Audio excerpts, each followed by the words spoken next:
now. Gee, I don't get this. This fucking app is beyond this fucking functional, dude. And now they work fine. Oh my god, dude, this app is so fucking goddamn dysfunctional. Like, honestly, I was just have to say, just fuck it at this rate. Like, I mean, I probably am, honestly, at this point. I mean, this fucking piece of goddamn shit app just being ridiculous as it is. Like, it's pretty much like, fucking put a real major goddamn damper on the mood. Like, cause at this point, I'm just kind of fucking pissed.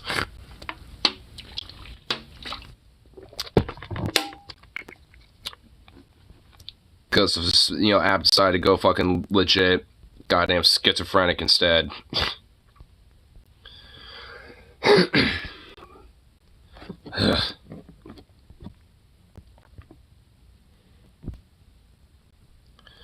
Fucking dumbass app, dude. Ugh.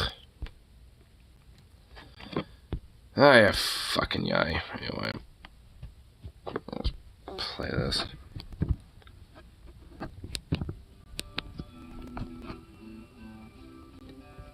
Oh wait. I'm trying to look for. There we go.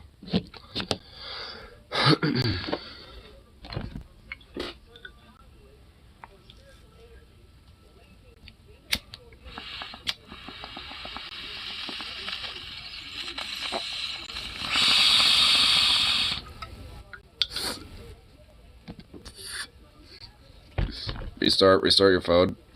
What? Fixed the last time this happened. Well, I did this time. I mean, no, shit's fine now. Which, it's just like this app is just so fucking dumb. It's ridiculous. Actually, at this point, I mean, here, might as well find a way to delete the other one, because it's just basically me being bitchy. It's not even point to keeping it. It hasn't even processed enough for even to come up on my, like, managed video shit, so whatever.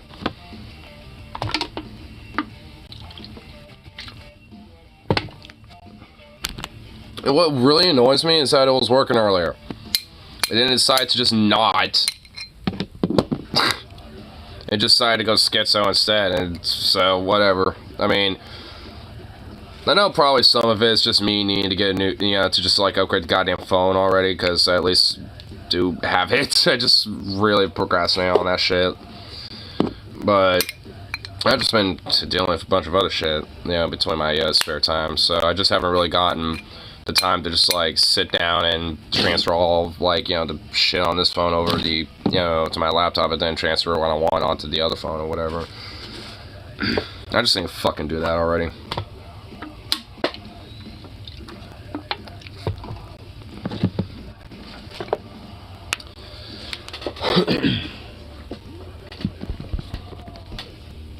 But hopefully that's at least we don't have any more stupid fucking bullshit. Hopefully.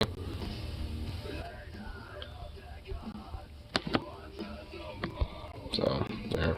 I'm trying to find the fucking shit I was trying to find. Because I was like, looking at some different stuff, earlier. Now I probably have to fucking find it again.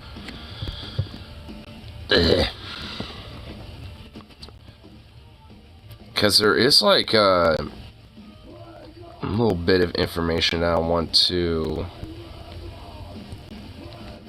find here, if there is anything. Oh, there is. Okay, cool.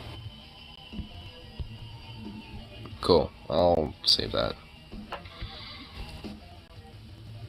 Shit, there's a lot of updates popping up. Cool.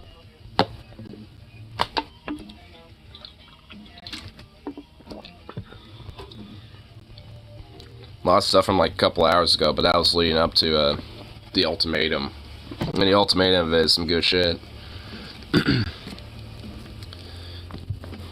But, here, I'll do this, add it to my thingamaboop. There we go. And I wanted to find that other thing I wanted to look at. Where the fuck is it?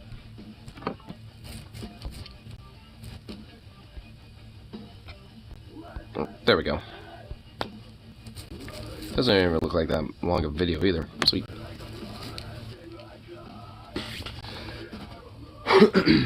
Yeah,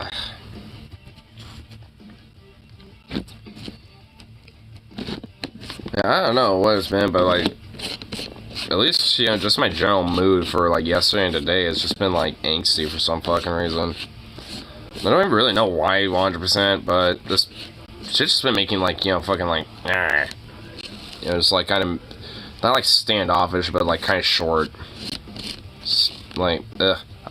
I think a lot of it's just like, I don't know, I guess maybe, yeah, honestly, I don't even fucking know why. I mean, honestly, all things considered, I should probably just be in a general good mood.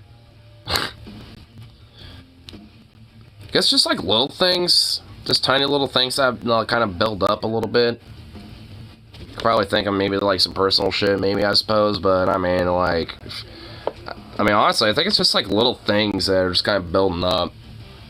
Like a little app, you know, fucking going schizo mode, or fucking like, you know, like a millimeter off on my hand guards. You know, I have to like fucking like file or like grind or like, you know, something, you know, sand down base a little bit of that fucking thing.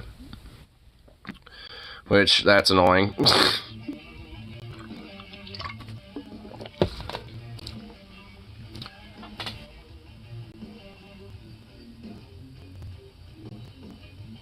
At least the cop's a little sleepy boy. It was being a little butt earlier, though. It was being a little goofball, but not really too much. Not too much now. Little goof.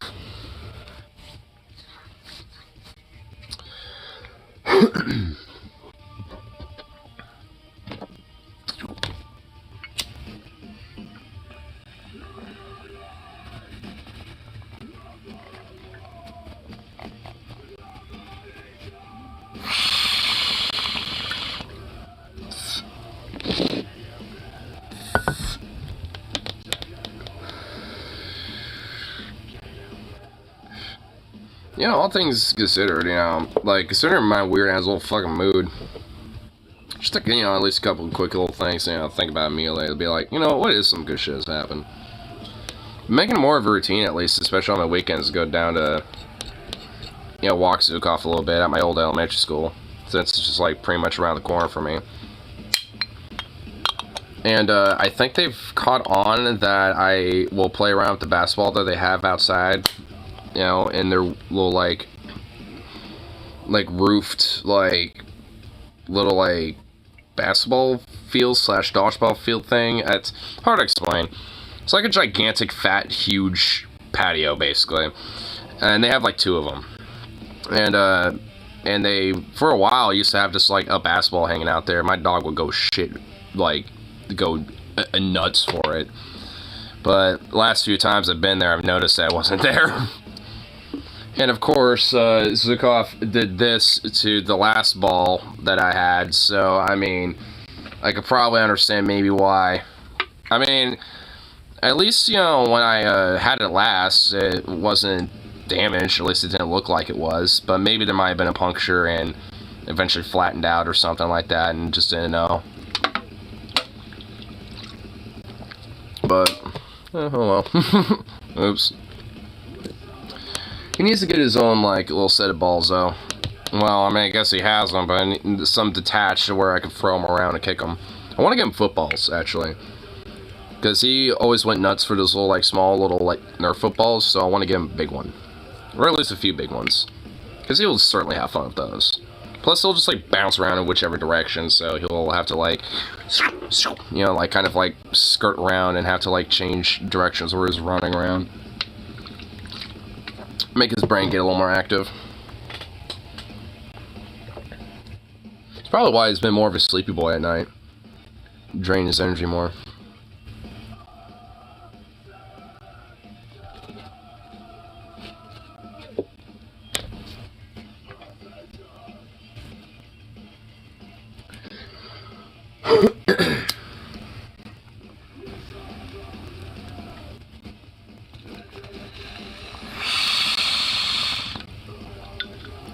the other pretty good thing is actually my paychecks haven't been bad at all lately.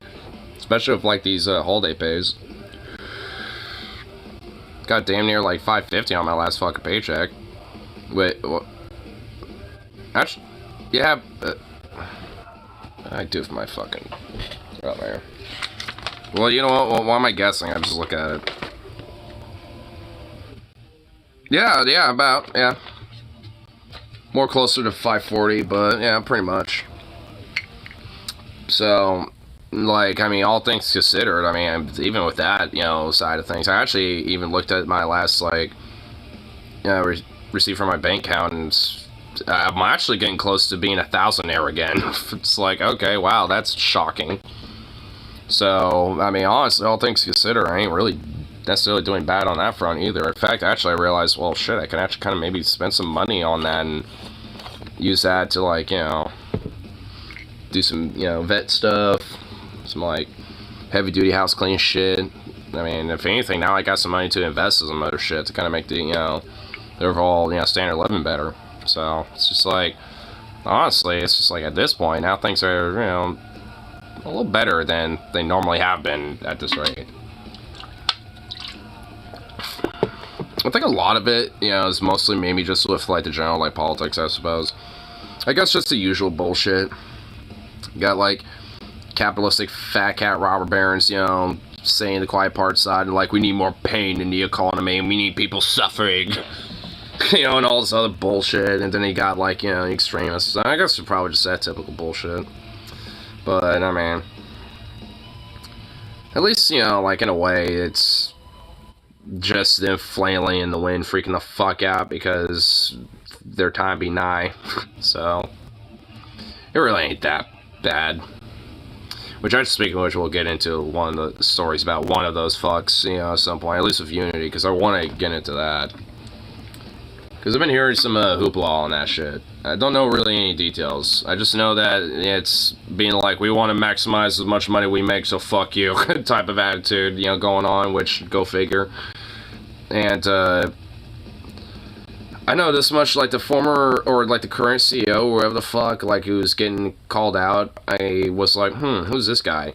I was like, oh, he used to work with EA, and in fact, he was let go from EA because he was way too corrupt. I didn't look into too much details. I was just like, oh, he was let go from there because, like, he was being too much, you know, he tried to, like, make EA even way more, like, monetary focus in comparison to how it already was. I was like, what? It's like, okay, I want to delve into this.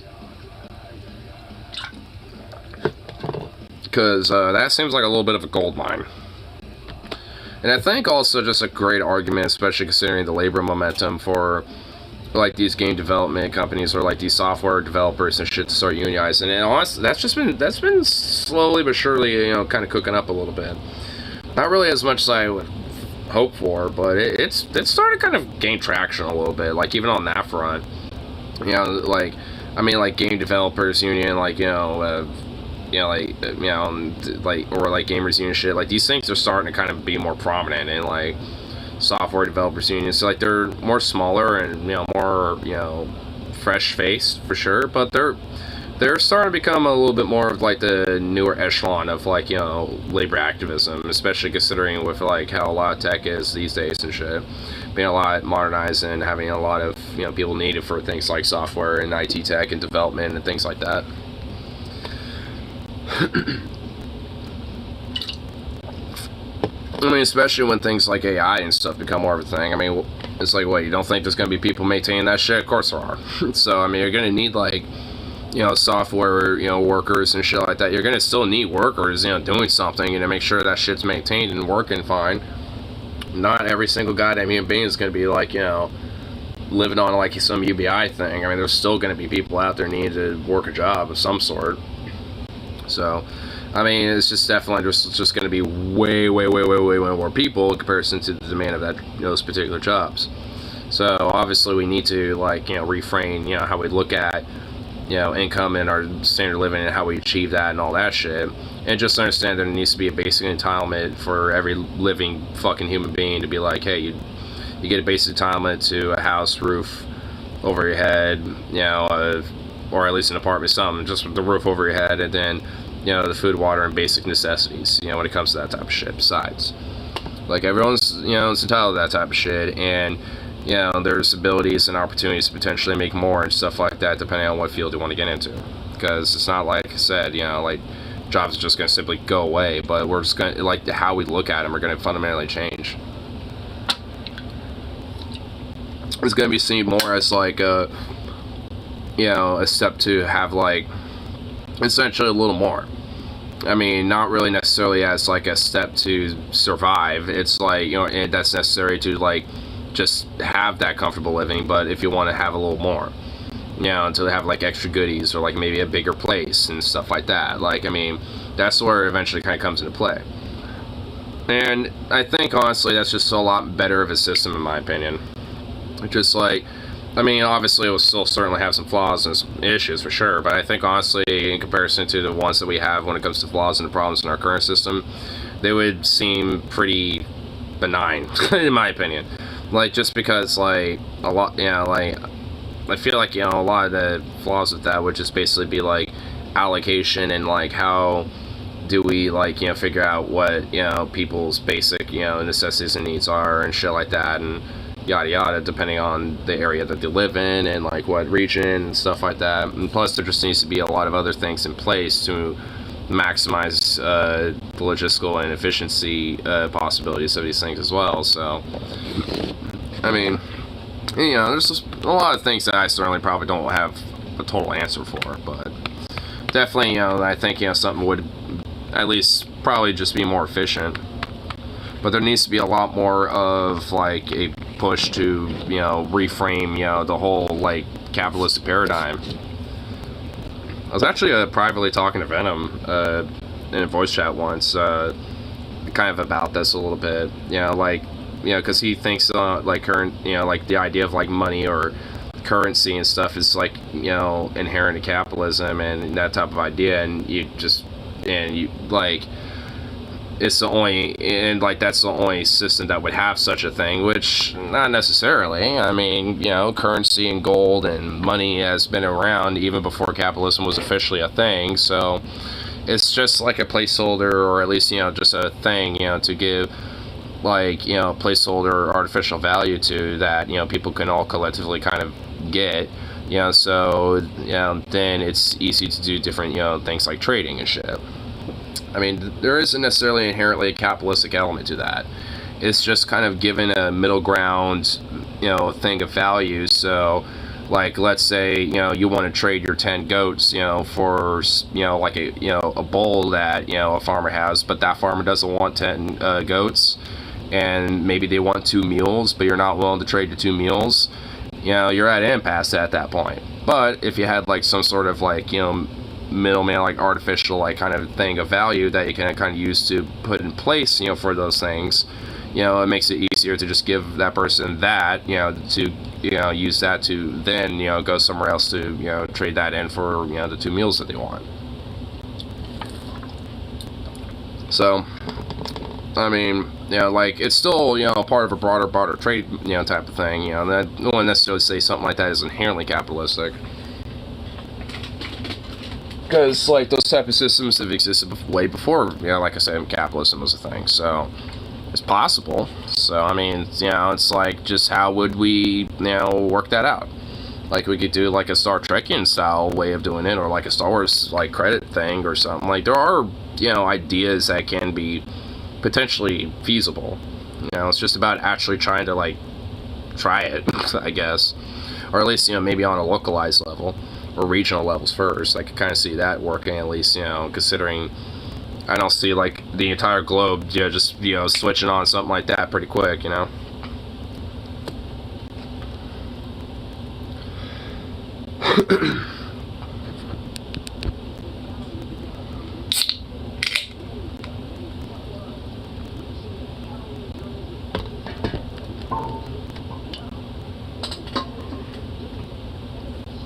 The devil. I kind of wonder what the samples are, for those, like, preachers who used for this album. There's some at the very beginning talking about, like, like Satan conjures like devilry for rock and roll music and shit at the very beginning of the album. And then I think it's the same dude. It sounds like the exact same voice, but there's like another sample, of another sermon, maybe even the same sermon where it's, I'm just asking, oh, does, this music and stuff, does the devil make you do it?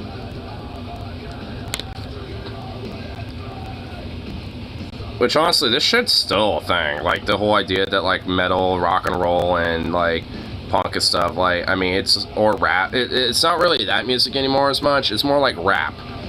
I mean, like, you got, like, No Laws X, and then you got, like, fucking Megan Thee Stallion and shit. Like, you have all these, like, different rap artists and shit that are basically getting the same blunt, brute, puritanical, theocratic fascism that, metalheads, punk kids, rock heads and shit, like, I mean, it's, it's like, they're getting the same shit, basically. I mean, it's all the same type of bullshit, where it's like, oh, they're just spreading degeneracy and devilry and Satanism for their music. I mean, have you seen Lil Nas X's music video? He's literally fucking the devil. He's having sex with Satan. He's sodomizing Satan.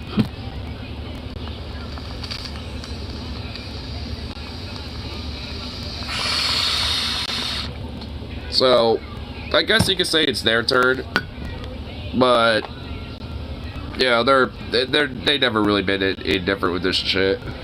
They've always been like this.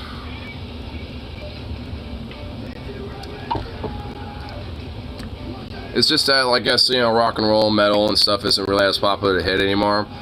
Because there are at least, some more conservative leaning, Christian leaning chuckle fucks that are also metalheads and rock, rockers and stuff like that too. So they can't necessarily, like, hit that shit as much. Which I guess good, but what's the cost?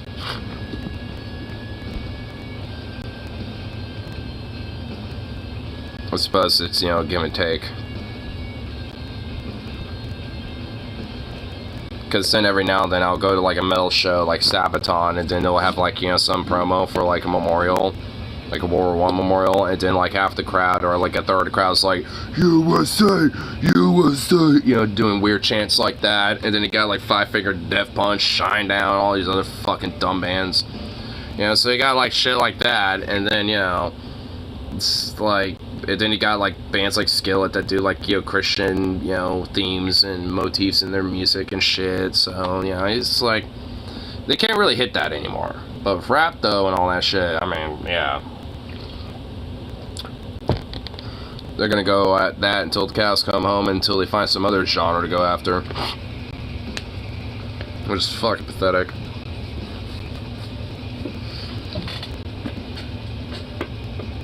Oh my god, that is not as pathetic as his dog and the ball that he's in.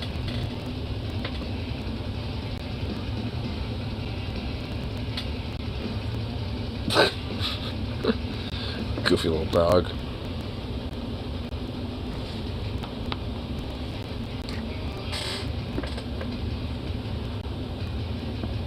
Oof, there we go.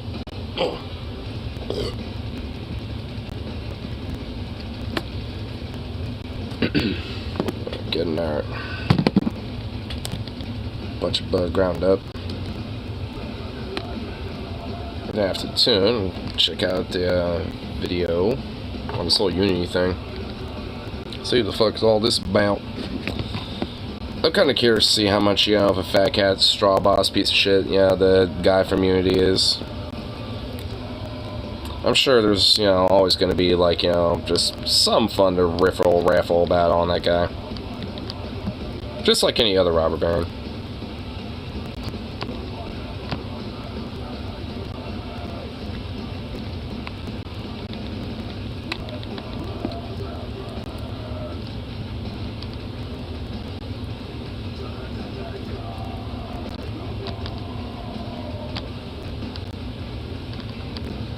There we go.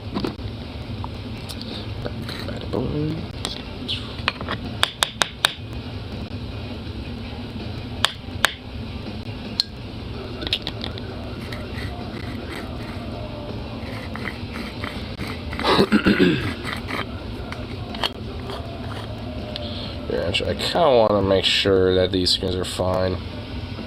Okay, yeah, they're okay. Okay, I just wanted to make sure. Jesus, I'm getting paranoid about this like Streamlabs shit nowadays. Tonight, nowadays, like it's slowly but surely been building up. Honestly, a little bit though. I mean, there's been times where this shit, you know, gets jank, and I have to like, you know, fuck out and be like, God damn it. So, you know, honestly, I do have a right to be a little paranoid about this shit.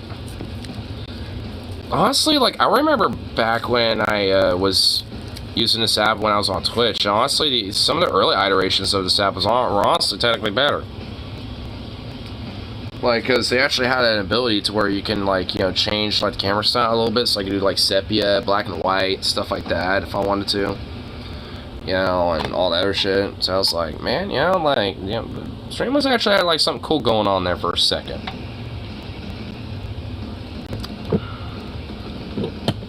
But, you know, maybe if, like, when I get it downloaded on my new phone, maybe it'll, like, have a more updated OS or something like that, and maybe it'll be, like, you know, a little better. Maybe it'll have, like, some of the features I, you know, was thinking about, you know, come back and shit. If that's the case, that'd actually be nice.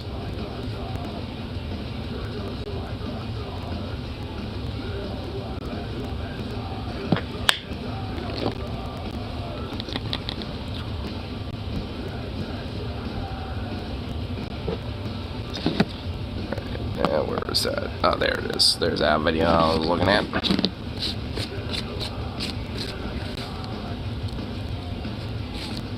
Get this smoked up. This song just fucking started too. Hey, motherfucker.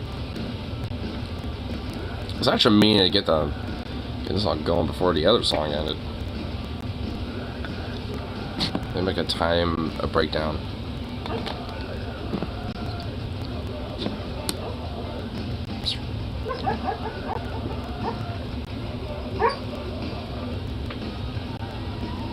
Aww. Oh, he's dreaming hardcore.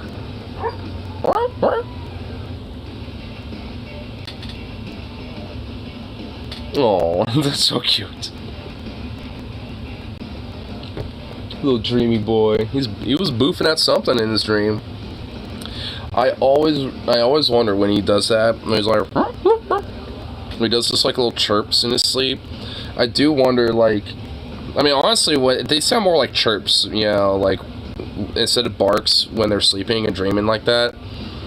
I mean, they're trying to bark in their sleep, but it just kind of sounds like they're just chirping, like. So cute. I mean, I always wonder, like, what is he dreaming about? Like, what are dogs dreaming about when that happens? Like, is it, like, them hunting something? Is it them, like, you know, barking at something? Is it them being friendly and being like, oh my god, you know, a human? Or, like, I wonder. I'm sure it's probably, like, a mixture of all sorts of different things, but, yeah, I'm always curious. Because sometimes when Zukov's doing that, every now and then his little feet go fucking nuts and start twitching hardcore. Right now his feet are just kind of still. Oh, wait, hold on. Oh no, his feet are running, dude. He's doing something. Oh my god, those little feet are just like. Oh.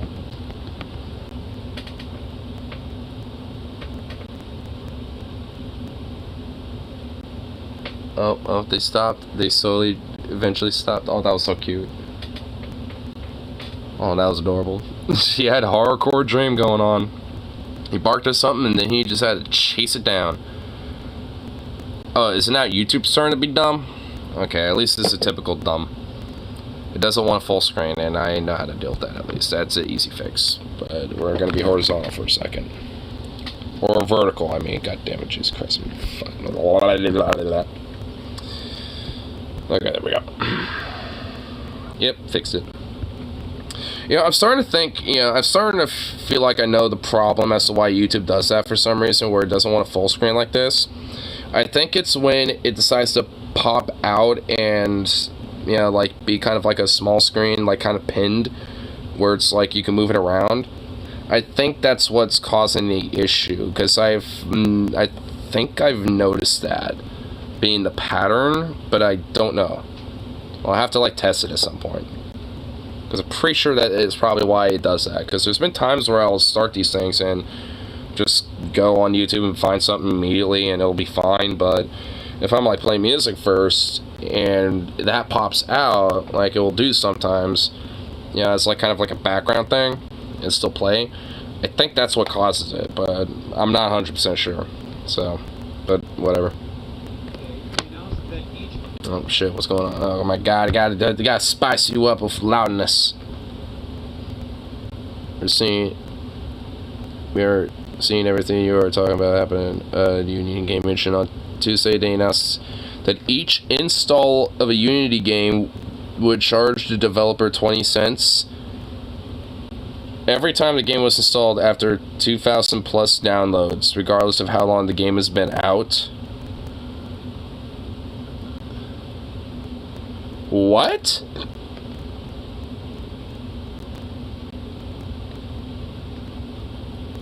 What? That's fucking insane, dude. Shouldn't the developers be getting royalties, not charged? What? What? Oh my god, this is actually like evil shit, bro. What the fuck? Dude, not even the robber barons of the 1880s would have thought of the shit like this. Like, oh yeah, you know, you have to like, you know, it's like, oh yes, you work at a company town, don't you there, sonny boy? Well, guess what? In order to, you know, walk around in those shoes here, you have to, you know, pay us. In order to walk around, there's a fee for walking on these, you know, roads before you get into the mine there, boy. It's a 50-cent fee. I guess back in the day it would be more like a 5-cent fee. A 5-cent fee to walk out your door and go to the mines. What? You say that's pretty much your day's pay? Too bad. Install of a Unity game would charge developer 20 cents every time the game was installed after 200,000 downloads, regardless of how long the game has been out. Unity has been used to make some of the world's biggest games, including Cult of the Lamb, Among Us, and Fall Guys. They'll be charging developers every time a game is installed after a game has made $200,000 and reached 200,000 installs. With Unity games on Game Pass, Unity says that indie developers won't be affected because the distributor will be charged for those games, like no they won't. I guarantee you that indie developers will also be heavily impacted by this. Like, they're always the ones to be hit the hardest. Like, I mean, when it comes to, like, hyper-capitalistic, you know, cutthroat shit like this, like the small, you know, the small guy, like the little guy, are always the ones who are going to be the fall guys, you know? I guess no pun intended. Yeah, because, like, honestly, I mean, that's just how that shit happens. I mean, the idea that it wouldn't infect them or impact them at all is bullshit. This could still hurt indie developers, as Microsoft might be less willing to take risks on smaller games. Mike Blackney, developer of Dead Static Drive, explains the problem well. Make a game. Game is freemium. Game makes 200k from in-app purchases after being installed 3 million times. Now owe Unity 20 cents per 2.8 million installs. 560k. That's 360k more than we made. I love this because it's like indie games were the one area where developers could express their creativity without being burdened by the same like shareholder value hangups that you would have in a massive corporation under the umbrella of a massive company. Okay? Developers spoke throughout the day of delaying their games to switch to rival Epic Games on Unreal Engine or other services on X, platform formerly known as Twitter. But by the evening, Unity exec Mark Whitten was updating Axios on the policies, potentially diffusing some concerns raised by game creators. The new runtime fee announced Tuesday morning is tied to a player's installations of a game, an action that previously didn't cost developers anything. Nah, this CEO's been terrible for a while now, just even more with this. Yeah, Unity's not really too surprised. This guy was kicked out of EA for being too greedy. calls mobile devs who don't prioritize monetization fucking idiots. Mobile devs, like people who like run mobile game apps and shit. Like, if you don't prioritize, you know, making money off of those things and basically trying to scalp every tiny little penny out of a motherfucker on that app, then you're an idiot. Which honestly might explain why so many of these apps are just so, like, at least for mobile games, just so wrought with microtransaction bullshit. Because they're basically ran and operated by fuckwits like this guy. Risitiello didn't mince words when it came to developers who might not utilize Unity's new suite of ad tech. Nothing is sacred, nothing is good, nothing will ever be the same. If there is any kind of art that you appreciate, it will inevitably get captured by these vile, vulturous, capitalist parasites who will try to squeeze value out of every orifice. Profit is what is important. Unity announced yesterday, amid layoffs by the way, that it will merge with ad tech firm IronSource. Among other things, this partnership will give developers who use the engine more ways to monetize and rise above the noise, according to Unity General Manager Mark Whitten. At this point in the conversation, PocketGamer.biz characterizes focus on monetization as receiving pushback for some creatives, giving Risitiello a chance to sound off. It's not enough if you charge people to use your service, because we need to put DLCs in every aspect of commodity production. This, by the way, is also entering other commodities as well. The John Deere style of not giving you full ownership of the product that you're purchasing at the price point that they've declared is not just a concept exclusive to that field anymore, okay? It's happening with Mercedes-Benz. It's happening with Tesla. It's happening with BMWs. And Boeing, by the way, if y'all don't remember, with the 737 MAX planes. Some of the computer software and all that shit, and I think even some hardware were not like a part of the actual plane that you were buying, so some airlines didn't realize that, and that's why those planes crashed, you know, for the two 737 MAX planes, because some of the software that was supposed to be like the fail-safes for a lot of different, you know, like mechanisms yeah, that were supposed to make the plane properly fly weren't there, so it caused it to go fucking haywire, and then you know, of course, you know, crashing into the fucking ground, and the pilot's gonna do shit about it. So it's just like, I mean, this happened. This is a fucking problem, like way more so than I think kind of people realize. Like, it ain't just like an issue with like, you know, game development. It ain't just like an issue of like, you know, John Deere basically being like, oh, if you want like, you know, extra things on your tractor or some shit there, buddy, we gotta, you know, have a little extra package with that one that costs you like an extra arm and leg, basically the equivalent of like 2 tractors instead. You know, or like, you know, if any other automobile, like with Tesla or any other fucking product. This is like, you know, like they're essentially, I mean, we see this also with like, you know, even like, you know, basic necessity type of shit, like to a certain extent at this rate, where it's like, you know, like, I mean, to a certain extent, like, I mean, going to like, you know, places like in the, you know, like grocery stores and shit to an extent, like, you know, it, you know, like there's, they pretty much, you'll give you less, so to speak, you know, and but also essentially either keep price the same or even, you know, charge them up even more, you know, which is kind of the, you know, a far different, you know, tactic of it, but essentially the same fucking thing, where they're giving you less shit or giving you like, you know, essentially, you know, less but charging you more, and if you want a little extra, then you have to basically, you know, well, you know, spend more money to get that. To pay additional subscription fees to fucking heat your goddamn seat. And it's going to keep happening. Hidden fees are a perfect way for them to squeeze out more profits. Connor Reed's Pants sends, No More Heroes 3 is the only video game that lets you beat the ever-living dog shit out of the current CEO of Unity in a Smash Bros. Style boss fight approved by Nintendo, and it was made in the Unreal Engine 2. Tap in. The main antagonist of Travis Strikes Back, the VM portion of TSA, who also shows up in the new No More Heroes 3 trailer, is Damon Risitiello. The second name, Risitiello, is interesting as the CEO in charge of EA while GHM were developing SOTD, was called John Risitiello. That's so sick. Nice. I don't want to die! I don't want to die! I don't want to die! I don't want to die! I've still got somewhere to go home to. But you don't! Whoa, dude. They know what they were doing. The former CEO sold stock. Unity bosses sold stock ahead of the scummy dev fees announcement. There's nothing you can do. I mean, I'm not surprised with that one either. I kind of love how, like, you know, the crazy vulture, weird, freaky dude, you know, was just like, dude, that was actually kind of freaky, but awesome. They made him look like such a disturbed demon. I fucking love it. Oh my god, that is... I might want to get that game now.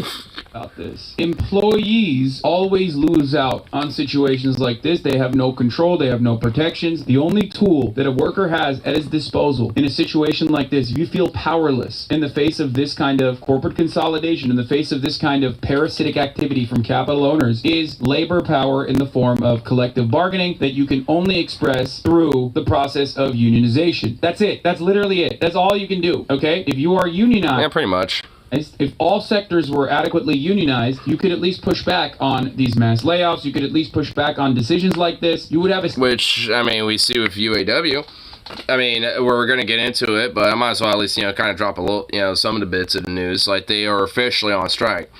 And we're going to get into checking out some of that shit in a little bit. But I just figured I'd at least, mention that. Because, like, the deadline was midnight of technically yesterday-ish. Like... I mean, where the deadline was midnight, which obviously that is Eastern Standard Time, which was about pretty much damn near about 4 fucking hours ago. So, as of now, the UAW is about on strike for about 3 hours, 40 fucking plus minutes. So, hoorah, I say. In the process, you would have... I've seen that video. It's NSFW. I wish we could watch it. I know exactly what you pulled up. I've seen that. I want to watch it. It's hilarious, but because only important, bro. Like the guy who was, you know what? I might at least listen to hold on. Let's listen to the audio at least. Didn't think about that. Well, yeah, because he got a naked man, just like a naked homeless guy. So, yeah, I mean... Whoa! Well, hold on. I mean, we can actually technically get away with, some of this. We just have to, like, wait a second. Because, honestly, this guy's a dick, by the way. The guy on the bike. Whoa! He's like, whoa, whoa, whoa. And, by the way, it's a green light for these cars. So, this guy is not being cool. Like, fuck this guy. It's like, wait a minute. Fucking hit him, bro. And fuck that kid. Like, I mean, fuck you. Okay, this is where I'm gonna take the screen down, because that's where Naked Man be. The Naked Man is at Killer's Burger, the Killer's, burger. Yeah! Dude, no way. Holy shit! Oh shit, and then the Naked Man went down, dude. He's literally wrestling with this guy. The Naked Man is wrestling with him, bro. Only in Portland. Yep, only in Portland, bro. Hit him, bro. I'm like, hit him so he hits the naked. He hits the naked guy. Dude, I'd like kind of fuck everybody in that, but you know what? I love it. I still love it though.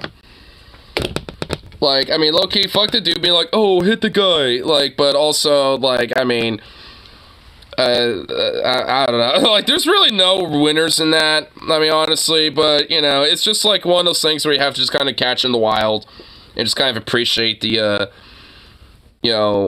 just I don't know. I don't know what you just appreciate for what it is. I guess it just soak it in. I don't know. I don't know what to say about it. Stay in the company. That's it. There's nothing else you can do. This is the actual walk back, but... It said fees will not be charged for installations of game demos unless the demo is part of a download that includes the full game or an upgrade to the full game. Early access games will still be charged for an installation. This means developers are less likely to do things like early access. Jacob Jenner... I mean, honestly, wasn't the whole idea of, like, early access was, like, you had, like pre-testers?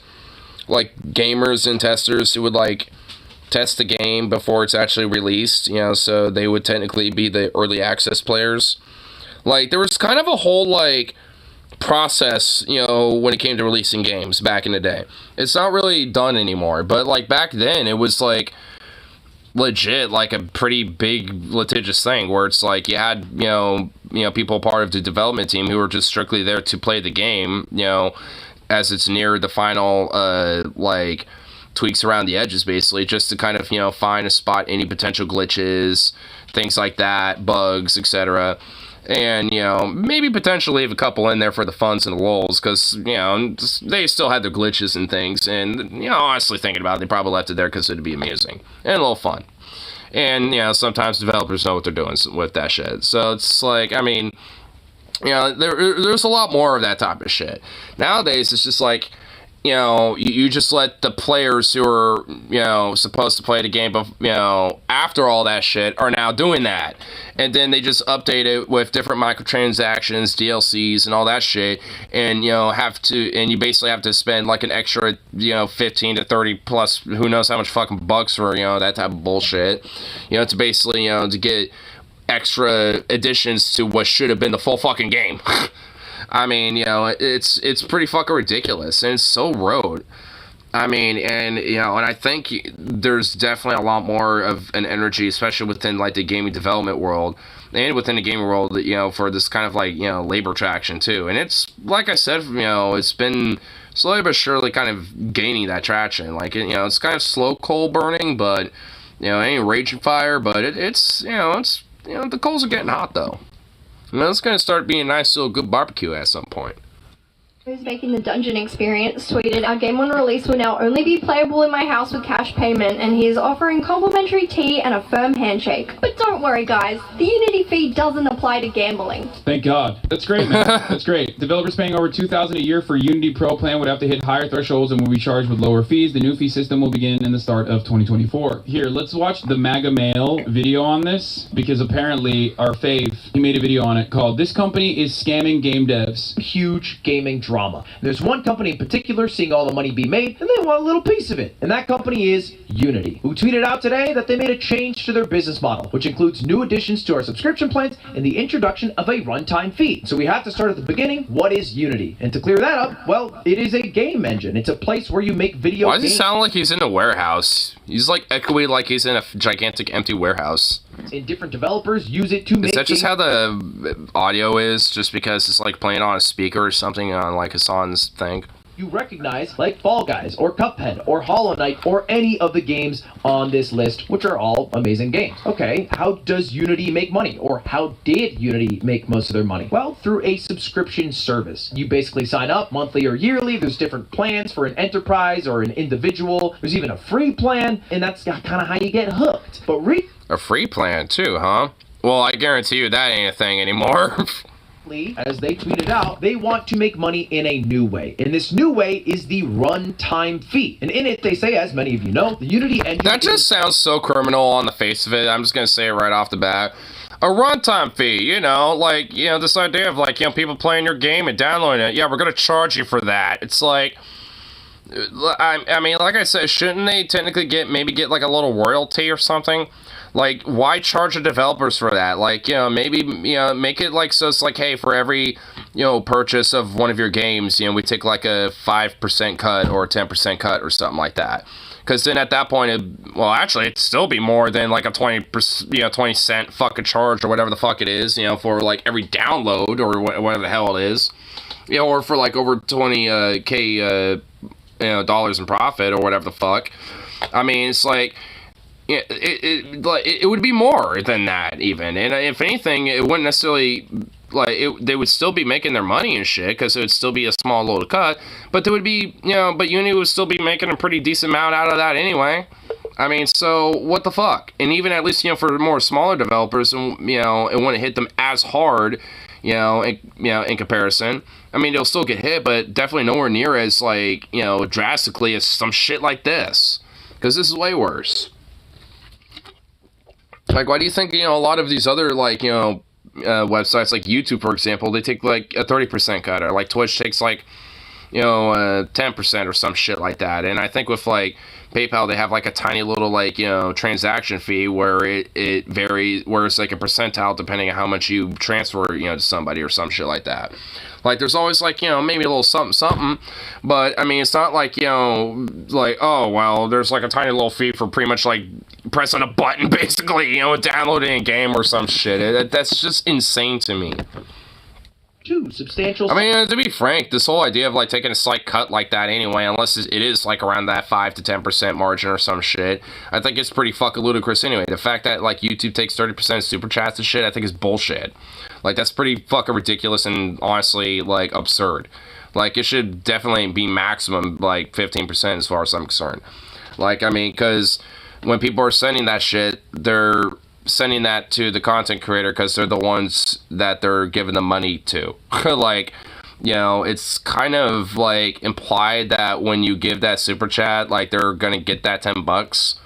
You know what I mean? Or that 5 or whatever the hell you're sending. I mean, taking a fucking cut out of that is certainly some bullshit.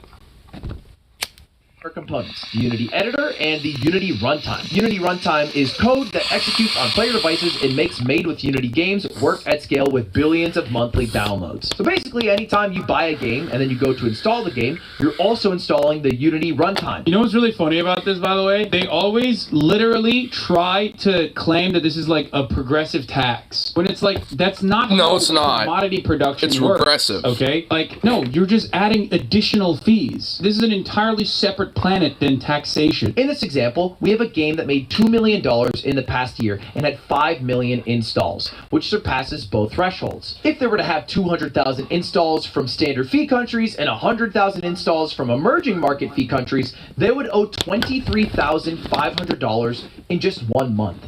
If that keeps going for a year, they would owe $282,000 or 14% of this $2 million revenue number that they posted, which is insane. 14% of all of the money you make is high. It is much higher than a company like... And that's just, you know, basically Unity being like, that's ours now. Yeah, that's ours. Fuck you. Like, Unity is basically doing some mafia shit. It's like, hey, we're gonna strong arm you and we'll kind of fuck your place up a little bit, but hey, pay the fee and we'll keep things good, yeah? Like, I mean, they're doing like a fucking racketeering fucking business, you know, but for gaming developers. Like, I mean, that's what the fuck is going on, dude. Like, what the fuck, bro?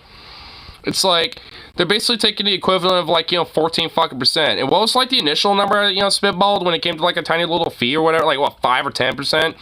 I mean, it's basically damn near equivocal. I mean, it's still kind of insane, but it's at least kind of more implied, I guess, you know, and more in the sense of like, hey, it's like, you know, there's, you know, like, you know, we get like a little bit of a cut for the profit that you make. I mean, and just leave it from that, you know, like, but they're adding all this other extra rigmarole to basically, you know, just like, you know, fuck their business up, but then they come back a day later like a fucking mob to be like, hey, you know, give us a cut and we'll make sure things good.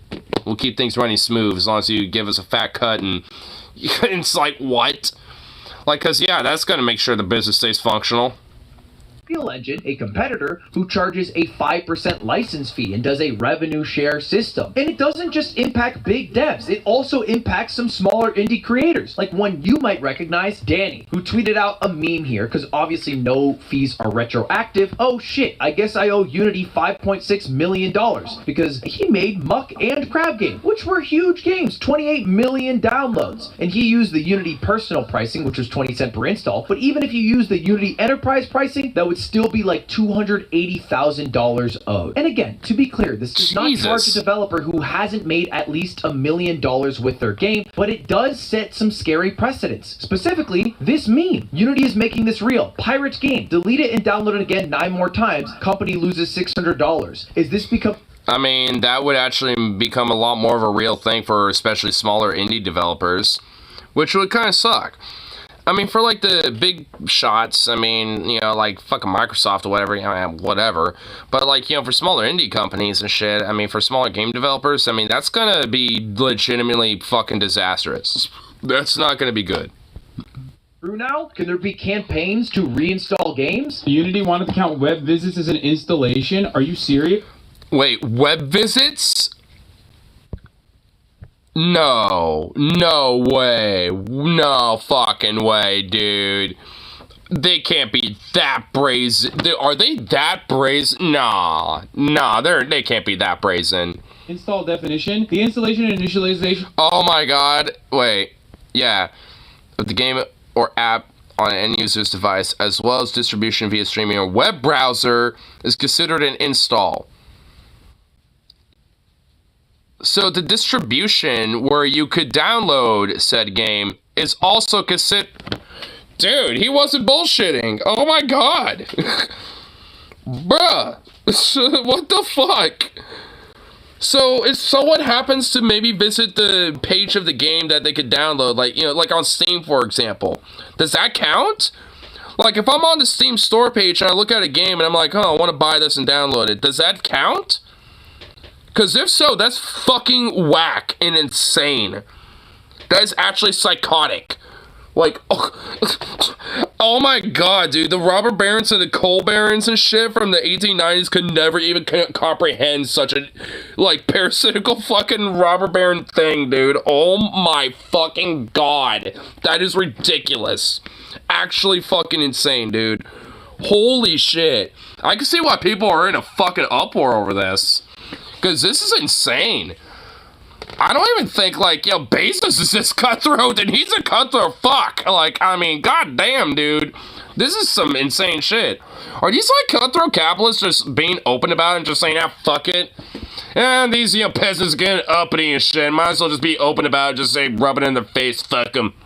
And, like, are they at that phase of things? I feel like that's just, they're at that stage of things right now. They're like, and the peasants getting uppity, and they're wanting stuff, and they want, like, fair conditions and stuff, and they want to, like, you know, quit being scalped and, you know, and not having to pay so much. You know what? Fuck them. Rub shit in the face. Yeah. I deserve better because I've actually earned it, unlike them. I'm a rich cutthroat capitalist pig. It's just like, are they just at that phase? I think they are. I think they're just in that phase now. They're just rubbing it in, don't give a fuck. Game or app on an end user's device as well as distribution. And you know what's sad is that, you know, still, as it stands right now, for the most part, a lot of people are just gonna be like, yeah, you know, just kind of let it be rubbed in their face. Have the shit rubbed and smeared like, Not, I mean, there's less and less people for sure nowadays, but there's still a gigantic chunk of this fucking country that will just, like, rub in it like a pig and shit. Okay, like, there's definitely a fat chunk of people in this country still. Far less, you know, than it has been in the past, but it's still a problem. Our web browser is considered an install. Games or apps with substantially similar content may be counted as one project with installs then aggregated to calculate the Unity runtime free. No shot. Yes, because Unity also works on browsers. Elwig is wrong. At least yesterday they stated the fee is retroactive for the last 4 years. That's insane. They're gonna wait, and they're gonna make them retroactive as well. Wait, so anyone, you know, who's made these games from their, you know, shit in the last 4 years will get hit with this. So if some dude who maybe, like, made a game, like, 8 years ago and last updated it, like, you know, maybe, like, 4 or 3 years ago and finalized it completely and left it at that, they could get hit with this shit, you know? And it's like, and they probably, you know, just kind of sat on it, you know, moved on to a different game, you know, or some shit like that. And then out of nowhere, it'd be like, where in the fuck are these bills coming from? Like, holy shit. Like, I owe Unity what now? Like, I mean, they're gonna be hit with a surprise that they're not gonna like at all. Oh my, this is insane. What the fuck is Unity doing? Dude, this is more evil than EA, bro. Like, oh my god. That's saying something. That's actually fucking saying something, dude. This CEO needs to be, like, spit roasted and, like, roasted around like a rotisserie, like one of those, you know, pigs in, like, you know, one of those Hawaiian barbecues. Like, just the whole fuck, dude. Just the whole thing. Like, you know, we need, like, you know, fucking, like, luau, dude. We need to give the CEO of Unity a luau, and he's gonna be the feast. Try and fucking claw back fees as well from, like, indie developers. Like, what the fuck? Unity stock since yesterday's glorious announcement. EA Sports, it's in the game. Charging developers per install of their game starting 2024. Yeah, except, guess what? Unity bosses sold stock ahead of the scummy dev fees announcement. So, they're fine, you know what I mean? They're better off than the people that will inevitably get laid off. They're better off than the fucking indie developers that will no longer be able to use that. Lol, they changed it over the day, turning a big dial that says business school on it and constantly looking back at the audience for approval like a contestant on Price is Right. This has to make gamers more communist? No, it won't. Dude, this... I mean, I wish it would. I mean, okay, like, I mean, okay, that guy's being hyperbolic, honestly, but, I mean, I think, you know, if gamers were aware of this stuff and, you know, at least, you know, progressive lefty gamer types, you know, would, like, kind of plant the seed, being like, hey, you know, this is why, like, you know, unionized power and collective bargaining power when it comes to gaming developers and stuff like that is so important, and blah, blah, blah. Like, I mean, there's a way to couch it, you know, for sure, but... I mean, because honestly, like, you know, gamers and gamer bros and shit like that, unfortunately, we as gamers, alright, we need to be honest, unfortunately has a pretty right-wing toxic fucking thing about us, okay? Like, so, I mean, at least for quite a while, you know, so, I mean, we can flush it out, you know, we can make it better, We can do good. We can make it. We can make gamers great again. Okay. Well, what would that be? Make gamers great again, dude. Instead of MAGA, just So, we gotta make gamers great again, dude. It's like, and I think it's possible. And I think this could probably, be some of the coals to help ignite that a little bit. Because, I mean, there have been, like, game shops and, like, gaming development companies that have, like, done unionization efforts and shit like that. So it's like, these type of things have certainly, have gotten some traction, in this type of broader industry and field. And I think it's just one of those things where it's a matter of time before it really starts to kind of gain some more traction, because, I mean, whether you're a casual gamer or, like, a very avid gamer and shit, this shit will fucking impact you. And not in a good way. And it's going to make people not exactly very happy. And they're definitely going to, see the analogy when it comes to a lot of the more, pro-labor shit going on in general, and probably kind of see the comparison. Because, I mean, granted, people are kind of blind and dumb because they got shit smeared in the face by the fucking capitalist pig dogs, but, I mean, they're not that stupid, you know what I mean? Like, I mean, they might be blind to a lot of bullshit, but they're not like the world. For sure, I'm not even gonna, pretend, but, not all of them are. Gamers hate EA, and they don't understand why they hate EA, so then they yell about pronouns. Do you understand? This is not... Well, that kind of goes to my point, but, whatever. People in the industry have good reputations when it comes to leaks. Wait, what? So Spider-Man 2 doesn't get delayed. Yeah, but game's already done. Side bug fixes. Don't hold that shit hostage. Well, okay, look. The thing is, Unity isn't, like... Spider-Man 2 is not developed with Unity. Unity has nothing to do with Spider-Man 2. So I'm pretty sure your game is fine. I'm pretty sure your little pet game is going to be okay. Alright? Like, I'm sure, that's going to be released as it normally is going to be. So... I heard Unity is being gay. Well, yeah, that's what we're talking about right now. But we'll follow up some positive news, on the broader labor front, here in a bit. In my lifetime, this industry has ballooned into one that is larger than the movie industry and the music industry combined, and yet... That's kind of fucking insane to think that the gaming industry is, like, exploded and ballooned so much that the movie and the music industry combined are smaller than it. That's kind of fucking crazy to think about. Especially when you consider how much, like, some games are very cinematic-like, and also, like, how much music, is interwoven into a lot of games. Especially, like, really good, well, like, games that, like, really stand out. Like, Red Dead Redemption 2, like, half of the, like, love about it is with the soundtrack of that game. Like, a lot of people love that game, not just for the world, the characters, all that shit, but for the music as well. So, it's like, in a way, knowing that, like, the music industry in a way is kind of at least in part tied into the gaming industry and still dominates the music industry is kind of like, whoa. I mean, that's pretty crazy. I mean, that kind of shows how much, like, gaming has, become, like, a big thing for people these days. I mean, it's not like the typical, like, oh, well, you're just kind of like, just an outcast, some little nerd if you play video games. Go outside and ride a bike. It's like, I mean, those days are gone. They've been long gone. In fact, I'm pretty sure I was on the last few motherfuckers growing up in that fucking shit. Because I got that a lot growing up. It's a shame it didn't get more attention than it did. Maybe it's just because of some of the YouTube channels that I follow, but I still get Red Dead Redemption 2 content, and I still get Red Dead 2 memes. So, I don't know. I mean, I think, for what it is, it does get some attention and love. It's just that Rockstar didn't give it the love and attention it deserved. Like, I mean, there was so much about Red Dead Online, there was so much about the single player that they could have certainly expanded on, and they did a little bit, but it never really gave the love and care it really deserved.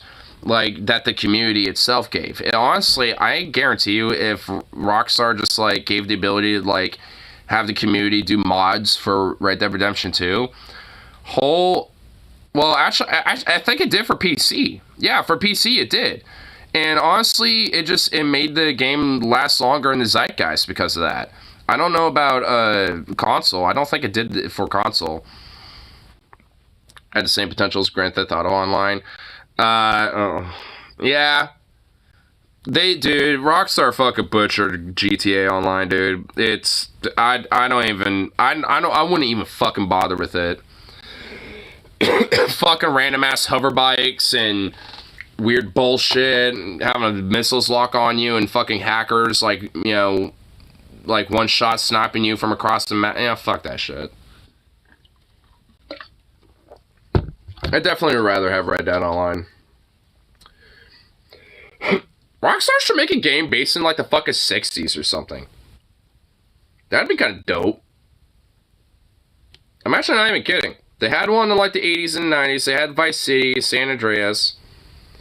But why not the 60s? Get some Vietnam War era shit going on, civil rights stuff, dude. And knowing how like progressive a lot of like Grand Theft Auto can be, in a way, and also in like when it comes to whatchamacallit, like with Red Dead 2, like there's a lot of pretty good lefty progressive commentary in those games if you look out for it. And like honestly, dude, I think it would be perfect. Didn't Rockstar make the Mafia games? Nope. Mafia 1, 2, and 3 were not made by they were made by somebody else. I forgot who. I know the game developing company, but I forgot the name of it exactly. They're a Czech-based company. And actually, Mafia 3 is a little bit of a disappointment, because I played Mafia 2 and Mafia 3. And honestly, Mafia 3 was a slight disappointment, just because, like, it was the same development company, but not the same crew that developed the first two Mafia games. It was their American-based, game developers who were not in, like, they weren't involved in the first, two Mafia game developments. The Czech, based developers were. So, and I think a part of it was because they got bought in between Mafia 2 and Mafia 3, and I think there was like a few other things that were implied. There's just some, from my understanding, there's some reason as to what happened with that game. I didn't like what they did with Vito in the third game. You have a choice of what you could do with him. If you can side with him. Like, honestly, the true OG Mafia players, they side with Vito. Vito Scaletta, dude, they always side with our boy. I ain't gonna betray my boy.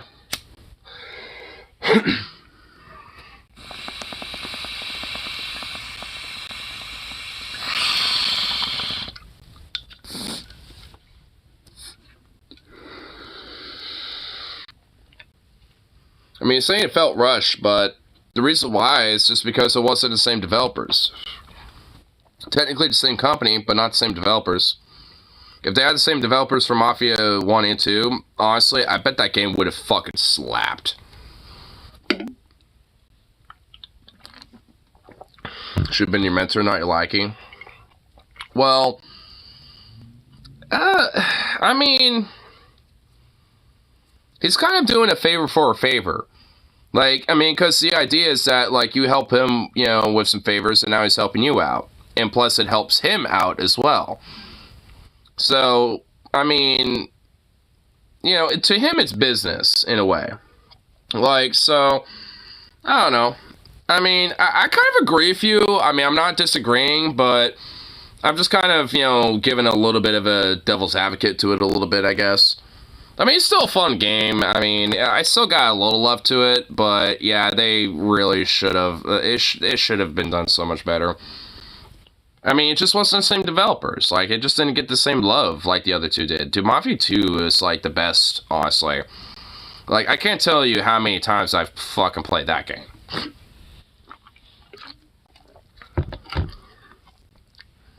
I mean, that's honestly how I got into a lot of, like, rockabilly and, like, 50s style rock and shit.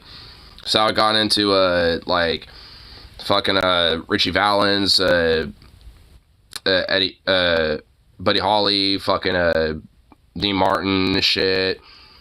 Like, it's how I got into all sorts of different artists, you know, from back in those days. It was just because I was, you know, playing that game so much. In fact, my mom was like, "Oh, I'm so happy that you're listening to all this old classic stuff and into all this stuff." And like, she was kind of trying to play it up to hopefully make me some, like, traditional, like, 50s style, like,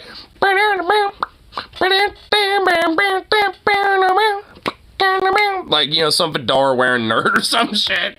Like a, you know, like a John Dole fedora wearing looking nerd or something. Like, I have no idea. I mean, I kind of like some elements about the 50s, but there's plenty of that type of shit where I'm just like, oh, hell no.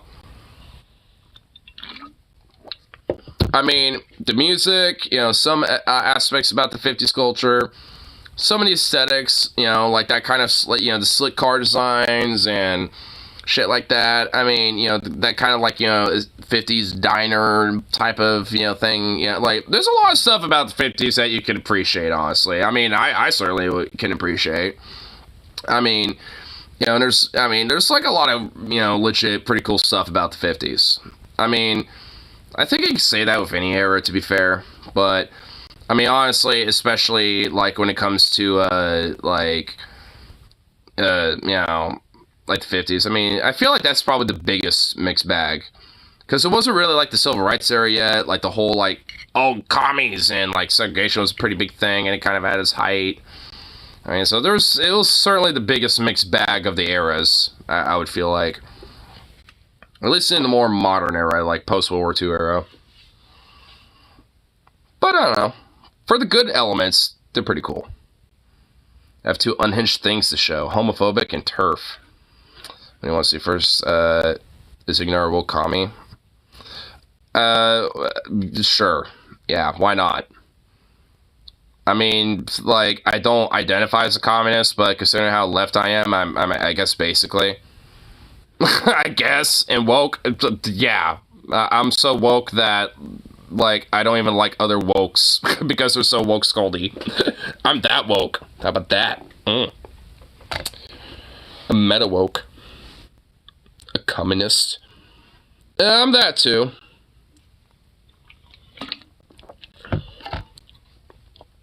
I mean, sure, yeah. Why not? Is there any other details to this, by the way? Oh, I'm sure there is, but, I mean, I think we kind of get the general gist. Unity sucks and they're dog shit and fuck them. Piece of shit. I think we get the general gist. Here, we'll, I want to see, Rose's stuff, and then after that, we'll look at some of the, more, up-to-date stuff with some of this, UAW strike that's been going on.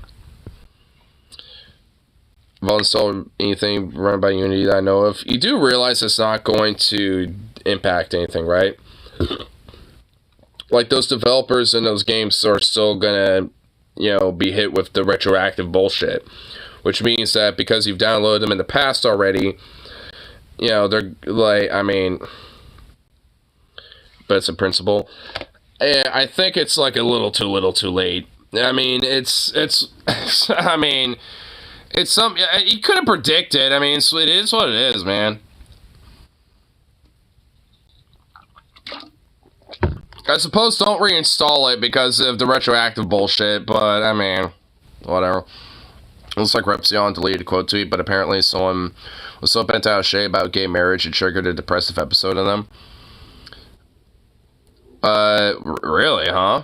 Well, do you have a way to try to, if, I'm curious, dude. I want to see this. I really don't want to, like, make you, like, deep dive for it, but, I kind of want to see that now.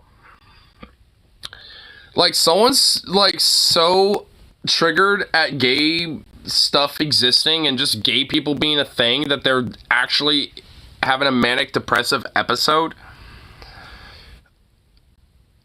Like, I kind of want to see it just be, I honestly, in a way, because I don't want to, like, fuck on them, really. I just want to, like, see how bad it is.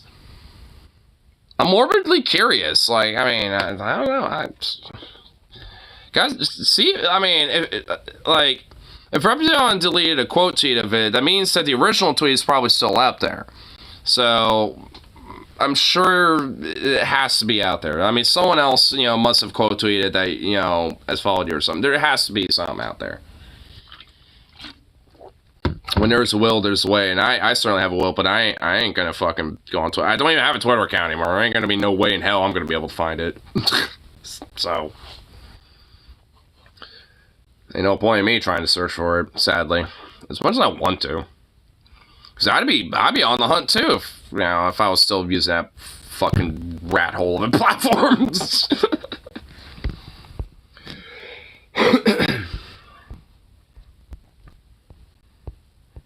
Ugh. I'm honestly surprised that you're still, rocking it out on Twitter, man. I mean, just fucking, power through, Trooper. I mean, I couldn't even fathom just being there anymore. Would you believe me if I said Turf one was even worse? The Turf one was somehow worse.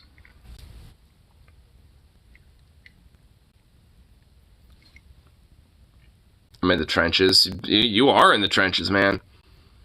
While I'm being the armchair general in the back. And yes. Okay. What do we got? The trans people are mentally ill squad having a normal one. My twin came to visit, so I'm passive aggressive dressed in turf colors. Wait, these, yes, to annoy them.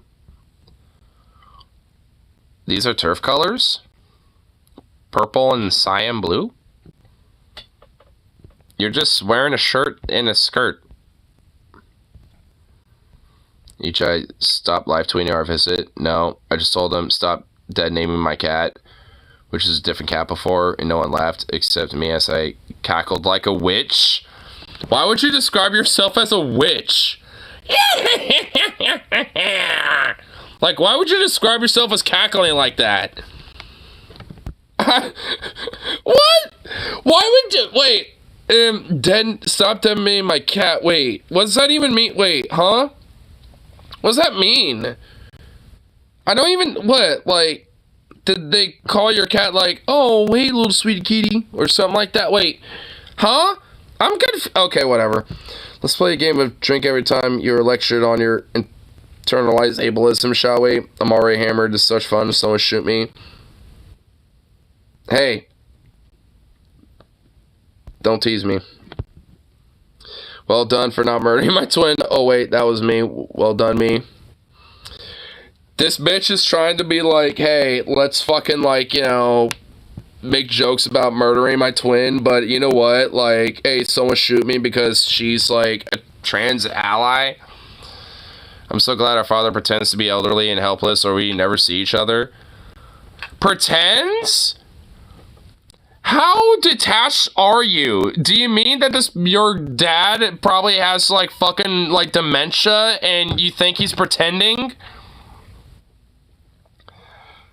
Wait, I just got that. Oh my god! Dude, I think that's what this bitch is saying. I'm not even kidding. Like, oh my fucking god. What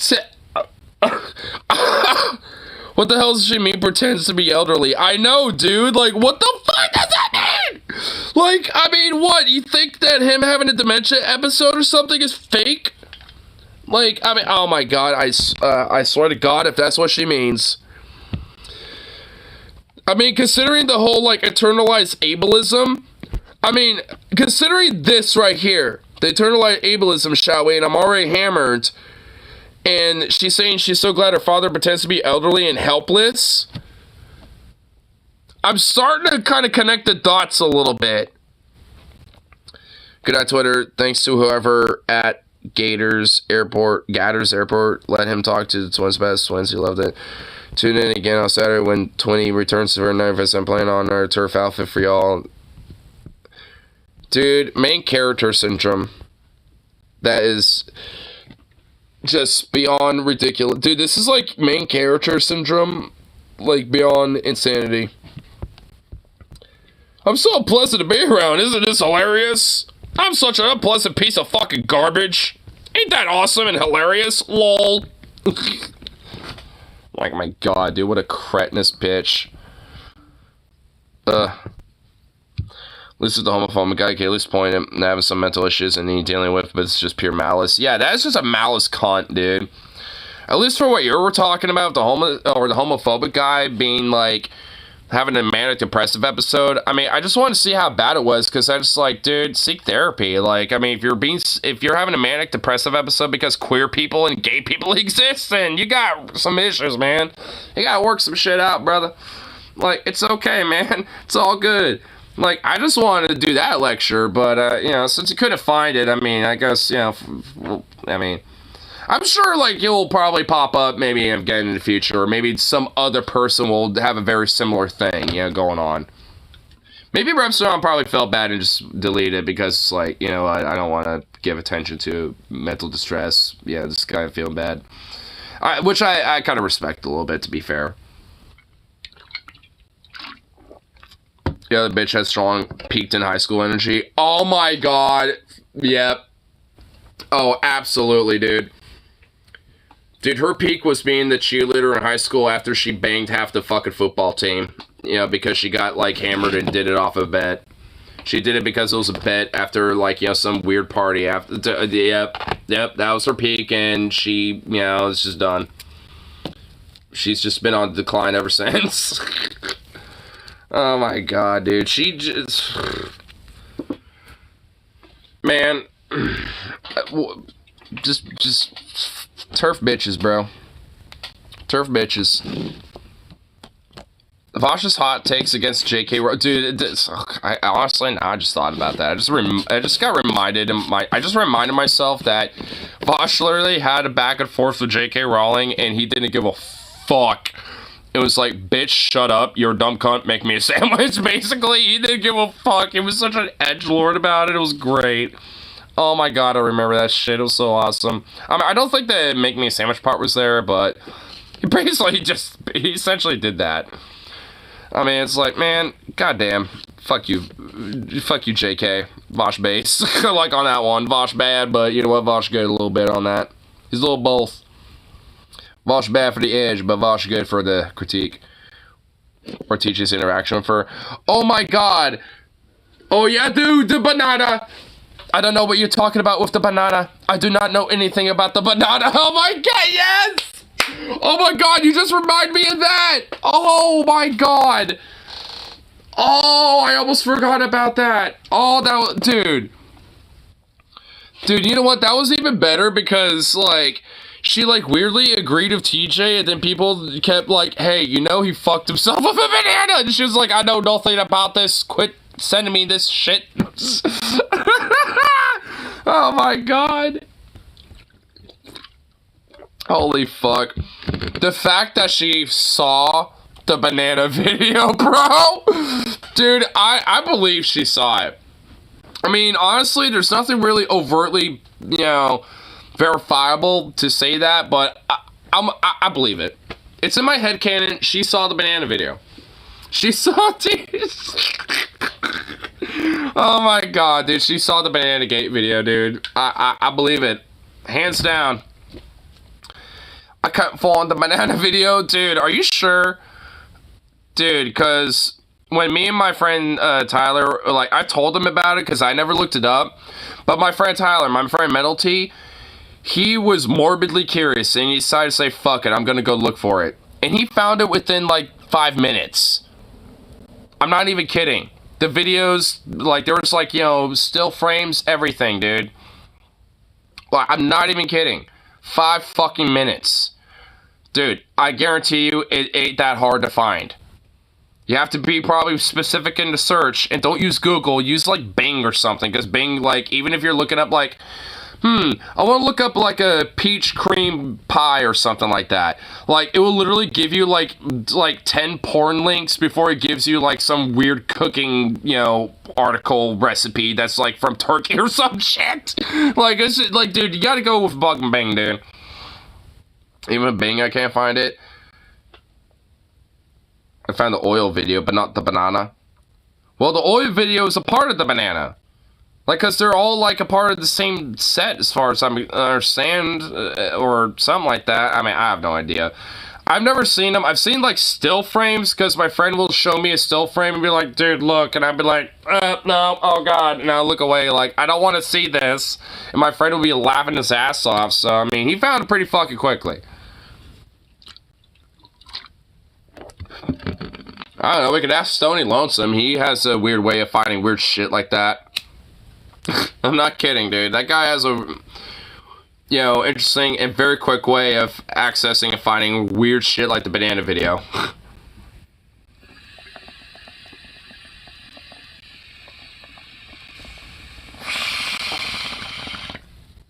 But can't find a banana. Well, it's out there. It's absolutely out there. You just gotta hunt for it, dude. It's like a quest. You just have to go on the quest, dude. Bullshit Venom probably has it on his computer, dude. He probably does. He's probably bullshitting us this entire time. I mean, admitted to the oil. So who's to say, dude? Who's to say? Release my own banana. Why would I do so with the banana? Like, I already have toys for that. Like, I don't need a goddamn banana for it, dude. Like, if I was gonna have my own banana gate, I would just have regular sex toys. Well, I guess they're not regular sex toys. They're bad dragon sex toys, but whatever. At least I'm honest about it. Just gonna put that out there. Hey, yeah, that's what they are. So, whatever, fuck you. That many toys. Oh, they're... Honestly, surprisingly, you can find some that aren't that expensive. Too scared of mama say. Dude. Honestly, it wasn't my parents that found my initial... Okay, oh my god, okay, hold on. I need to tell the story. I'm pretty sure I might have told this before. But, I don't have them anymore, but I used to have, like... You know, like, I'm just gonna say 2 toys. I'll just put it that way. You know, and I had them in, like, you know, my little, like, sex drawer, basically, where I had, like, you know, like, all my things and shit like that. And I was like, all right, cool. You know, and one of my friends needed, like, a deposit of some sort or whatever, and I put it, you know, in another drawer that happened to be above it. And I was like, hey, you know, and I told my friends, like, hey, you know, it's, you know, because we were at my store, because we're, you know, like, doing the transaction. I forgot exactly all the details.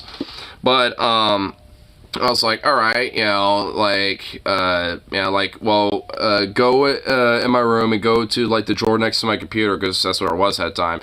And go to the second to the bottom drawer. You know, so not the bottom drawer, but the second to the bottom. And my friend was like, okay, got it.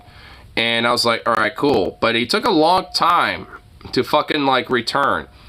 And then, you know, he came back, you know, with his stuff, and it's like, all right, I got it, and blah, blah, blah.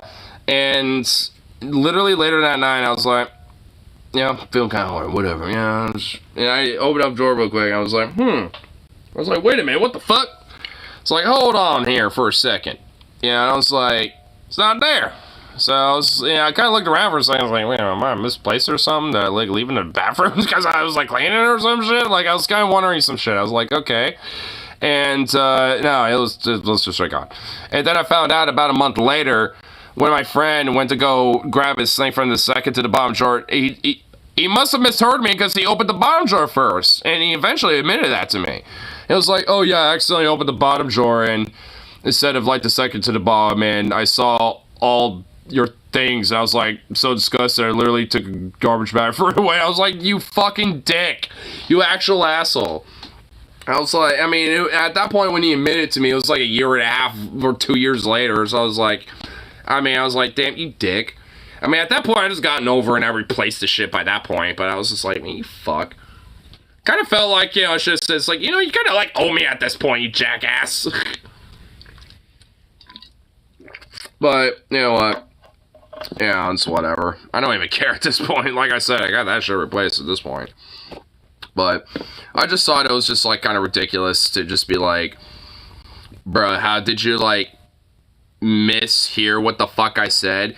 And even if you like accidentally open it, don't fuck up that shit. Just close it and then just open up that fucking other drawer. Like,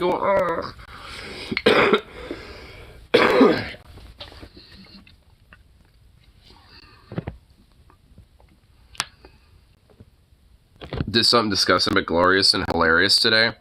Do I want to know? Venom saying, but so I say no, but it felt good though. And do I even want to know?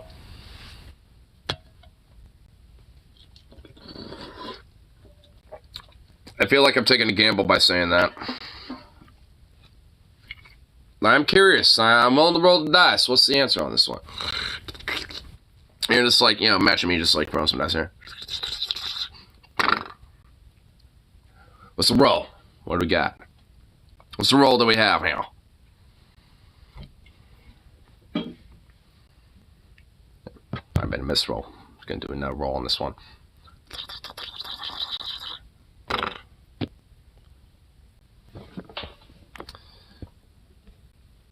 Also, Rose, England has excellent curry and fish and chips. Curry is Indian. Yeah, curry is Indian. Fish and fries are easiest thing in the world. Short of slapping meat between bread. Yeah, no shit. Oh yeah, England's got such excellent food. Curry, which they stole, and fish and chips, which is just fried fish and fries. Wow, amazing.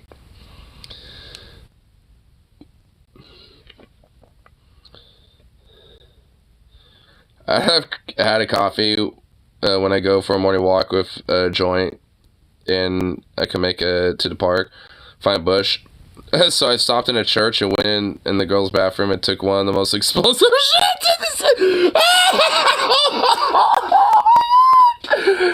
Oh my god, you took the most explosive. Oh my god. Wow, goddamn. Holy shit. Well, kinda literally, dude. The holy shit, bro. I did it on purpose. Well, oh my god. Oh no. I mean, you know what? I'm not gonna condemn nor condone that action. I'm just gonna laugh.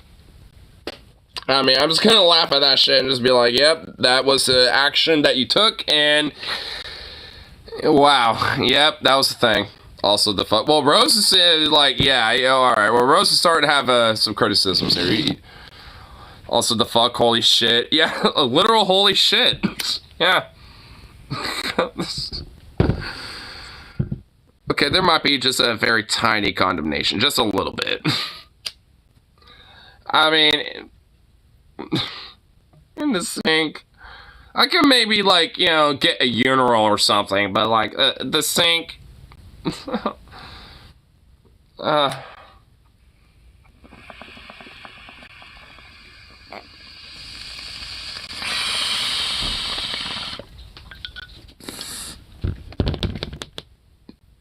What's up, doggo?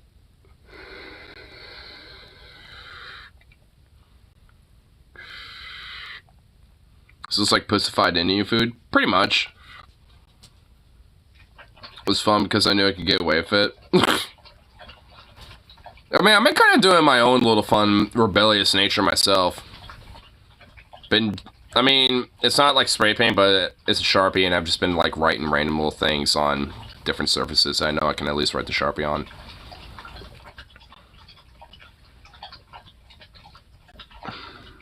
Man, they probably thought you were possessed after that. Some dishes, English cuisine is good, like the pies and fish chips and some soups and the beers and gin. Well, I mean, honestly, you could probably find some of that stuff that's just as, if not better, in other places. That's the thing, like, English food isn't exactly, like, amazing. It's just kind of like, it's there. It's kind of okay. You little baby. What's up, little pup? Come here. Goofy little thing.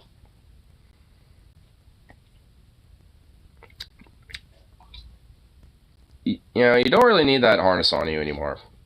You should get over here so I can take it off of you. Here, I know what will immediately get you going.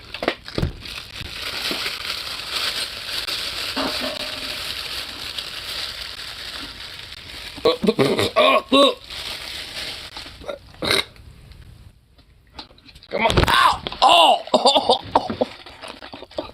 Ah! You asshole! Why did you do that? And now you're knocking everything over. Thanks, you jerk. Ow! Oh, good fucking grief, dude! You were a goddamn ridiculous mutt. Oh, you're ridiculous. How would it feel if I just squished you in your balls, huh? I don't think you would like it.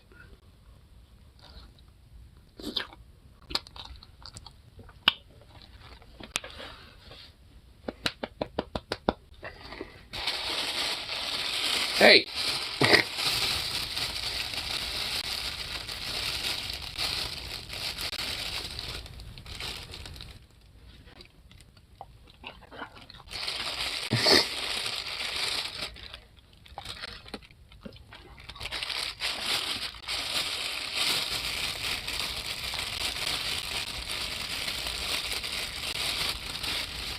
Hey, hold on.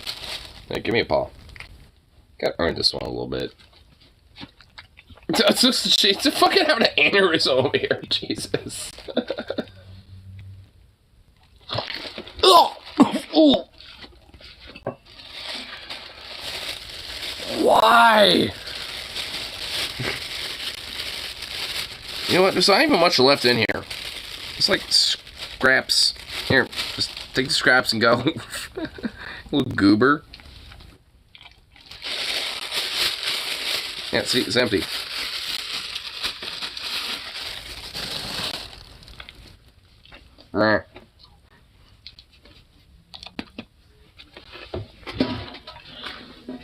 Go to the local police station and do that. Although I did misjudge a fart once in class and I thought it would be silent, it wasn't.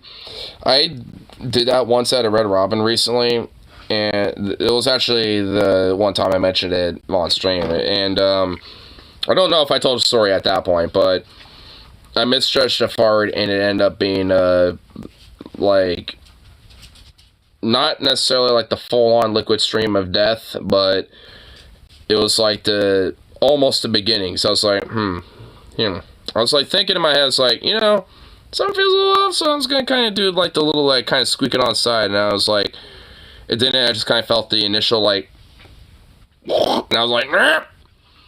But there was a little bit of a, you know, a little bit of a leak, you know, so to speak, a little bit of leak in the cracks. You know, I was like, oh shit, and I was like, and I sat there for a second. I was like, It's like, well, I'm definitely needing to address this really quick. So I was like, here, I'm going to go to the bathroom real quick. So I just kind of nonchalantly did my thing, you know, kind of, you know, playing it off for a second. And I went to the bathroom to assess the damage, and luckily it wasn't actually really that bad. But it was just like, man, what the hell? So, and for a good 15 minutes there, it was honestly, legitimately, like, actual hell on earth there for a while. I don't know, honestly, what the hell, like, you know, caused the situation. Weirdly enough, it had no scent or smell, which thank fuck, but it just didn't. So I'm glad for that, but it was just like my body was like, you know what? No, whatever you process within the last 24 hours will literally be liquefied. Fuck you. I'm not reading all these chats, so what the fuck happened here? I remember back when Tumblr allowed me to record stuff with me doing it on a plate in a department store for a dare. What the fuck? How'd you not get caught for that? Like one of those furniture stores where they have a little display set up, look around furniture rooms, and there was no one around. It was like 4 inches.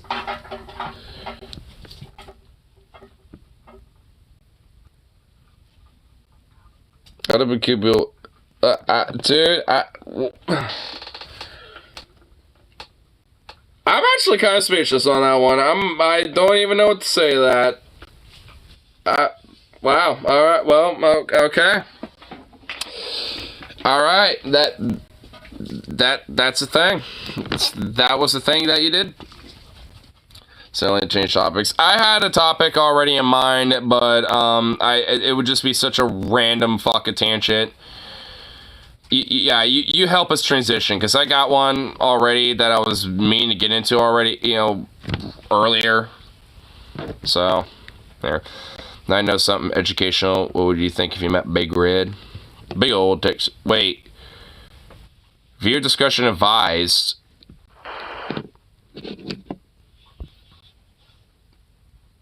What, why? I got, you two gave me a warning for this.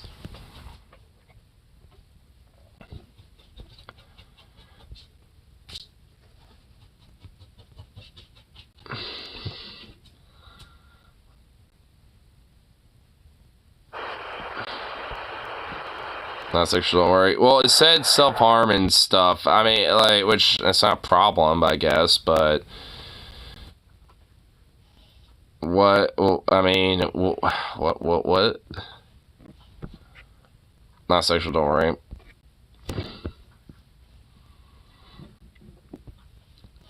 Well, I mean, alright. Let's see where this goes. It's 21 minutes, Jesus Christ.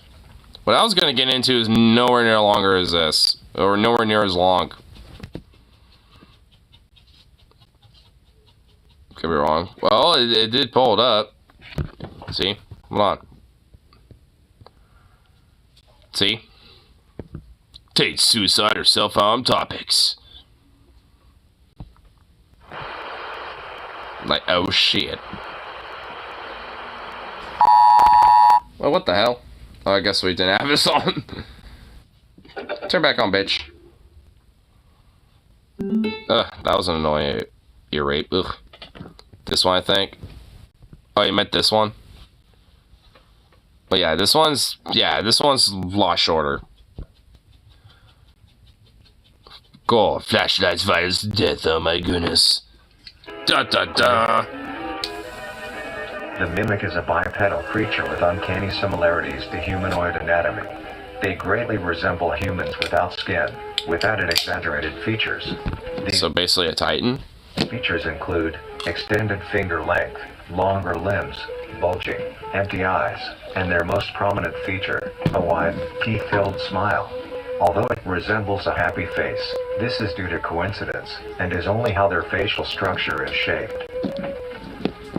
The maw of the mimic contains much more teeth than humans, and their teeth is comprised almost entirely of incisors, with some canine and premolars in the back.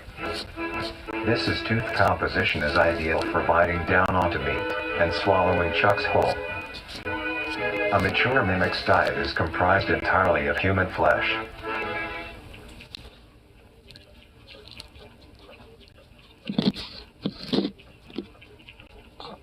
Because of this, they are found solely around human-populated areas. The mimic's life cycle is made of 3 stages. So, I mean, honestly, it seems like, basically, just be in Australia, Central, South America, Greenland, Russia, or like where Morocco or Libya and Algeria is, basically. Alaska? Yeah, so pretty much, wait, why is there such a heavy, dense red bulge right there in the middle of, like, fucking, like, just northern-ass Canada? They're found solely around... With a capital F in the series. Yeah, it looks like North America is basically just kind of fucked. Populated areas. The mimic's life cycle is made of 3 stages. In the first stage, a young mimic separates from the crawl. They closely resemble their trimming relatives, but are thin, sleek, and only have 4 appendages. In this stage, the young mimic will hunt small animals, moving on to larger and larger as they grow. Once large enough, it will begin metamorphosis into the next stage of life. Once fully transformed, it will resemble the description mentioned in the beginning. Its hunting style changes and becomes much more complicated. It now stalks and feeds only on humans. It will locate human-populated area and begin its search for an easy target. To blend in, it may use objects to conceal itself. These include clothing, mannequins, and furniture. Once a target has been found, the mimic will observe its prey and learn its routine and when it is most vulnerable. This is typically when the human is asleep at night. Once the prey is within position, the mimic will advance silently until it is close enough. The mimic will then execute and immediately begin consumption. Once the mimic has had its fill, it will leave the scene, a fair distance away from the human population, and begin to digest its meal. Although, in the case that a human is awake, a mimic will use a variety of sounds to either lure or startle prey into cornering themselves. Once a human is in place, it will swiftly attack and kill the helpless target.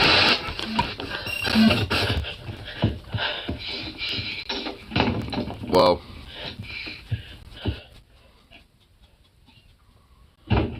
Get a gun. Get a goddamn 7.62 by 39 or a goddamn 12 gauge. I tell you what, you son of a bitch. This is America, I tell you what.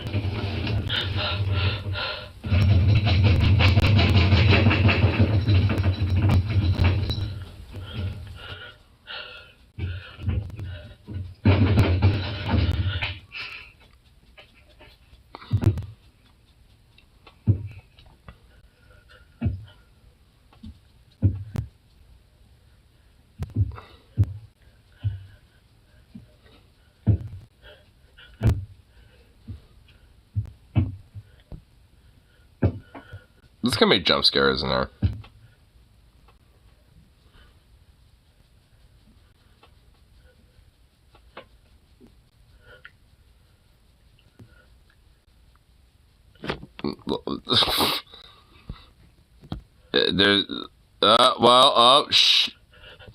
Why are you just saying?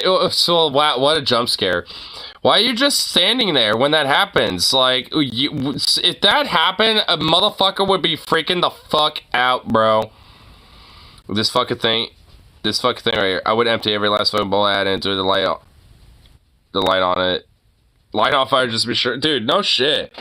If I saw this and I was like with a light with my rifle or something, dude, like, I wouldn't even fuck with my 30 rounders. I would get my drum, man. I'd be like, I would just like bump stock, you know, bump fire that fucker, go like, you know, just like the very irregular fucking, you know, bump firing and shit, just like, nope, you're done. Nope. Fuck your ass. There's gonna be 75 rounds of fucking hooah all up in your ass when I'm done with you. And yes, I'm gonna light it on fire when I'm done with it.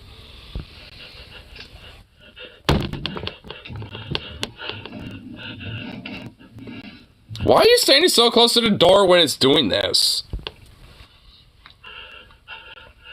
Okay, well, alright, well, there's a jump scare. That was actually a little freaky. I was like, whoa, it actually has eyes and shit. You know, hold on. Dude, that is actually a little freaky. Dude, yeah, I would shoot the shit out of that. Dude, it literally widened its... dude, I would fucking shoot the... Dude, I would have mag dumped the fuck out of this thing. Dude, this thing would have been mag dumped, bro. Like... Oh, Jesus, dude, it actually kind of, like, skipped a frame or two there. It kind of... Oh, okay, yeah, mag dump. And then also, I would take, as soon as I mag dump my 75 round drum, I would take my 12 gauge and fire like every fucking shell I have in my goddamn fucking ammo bag, or my fucking like 12 gauge like ammo can. Dead ass, dude. I would have to like restock on all my shells, and I have like at least 100 or so. So it's like, I mean, there would at least be like all sorts of pellets, all sorts of shit. At least a few slugs in there for sure. Practical effects, the creator made a Pumpa model. Dude, that Pumpa model honestly was really well done. That's kind of a freaky thing, and the fact that, like, I don't know how he moved it, but it made it look like its eyes like widened up. It's like it kind of did that almost. I mean, honestly, I mean, it kind of did that shit. I mean, for a practical effect that has a puppet, I mean, honestly, that is genuinely very fucking good. That is really well done. Like, because honestly, we're sitting here pausing, being like, how we would literally obliterate the fuck out of this thing with guns. Because America, baby. Like, we're gonna just basically, you know, give it nothing more than just goddamn freedom all up in his ass. You know, just looking at that thing. That's how America, you know, would spawn this shit. Alright, how many guns got my arsenal? How many ways can I use it on this son of a bitch? Like, I mean, that's basically, like, we see that, and it's like, that's how we're gonna react to this son of a fuck.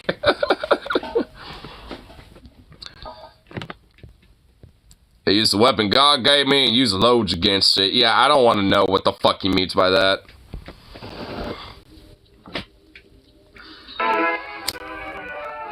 The next stage of the mimic's life cycle has two potential morphs it may develop into. If a mimic has a consistent supply of food, it will develop more human-like features. It will grow skin, hair, and by the end will look nearly identical to a human being. Well, this sounds like some shit like They Live now. It now can blend entirely into civilization and lure other humans more effectively. The second type of morph happens when a mimic receives an overabundance of food. It will grow into a larger, more evolved hunter. Its proportions will increase in length, and its humanoid features will fade away.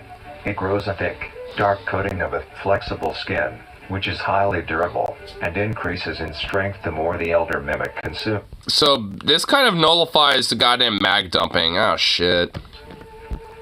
This excludes the face, which is now coated in a pale pink skin. The mimic's teeth have also moved deeper into the mimic's throat, leaving its mouth a toothless grin. It uses the dark hue of its skin to hide seamlessly within a dark environment. Its skills have also been heightened. This makes an elder mimic one of the most efficient predators on the planet. Because of the obvious threat this poses on humanity, nations around the world have released instructions Shove a grenade down its throat? Yeah, I guess that'll work. on how to be able to fend for yourself in a mimic encounter. Here are the instructions. 1. Avoid going out alone if your location is known to have mimics, or there have been mimic sightings. 2. If you encounter a stationary mimic, seemingly unfazed by your presence, quietly leave the location and alert your local authorities. 3. If pursued by a mimic, get yourself into a position where you are able to flee.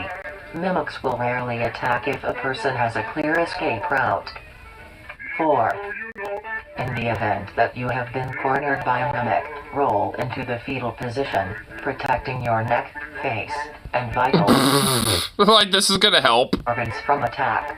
Make as much noise as you can to alert any other people. 5. If you have a weapon, do not use it. A mimic is fairly resilient, and any strikes or shots on a mimic is not effective enough. Oh no. We can't mag dump like a proper American on this bitch. No shots are effective. Down in time.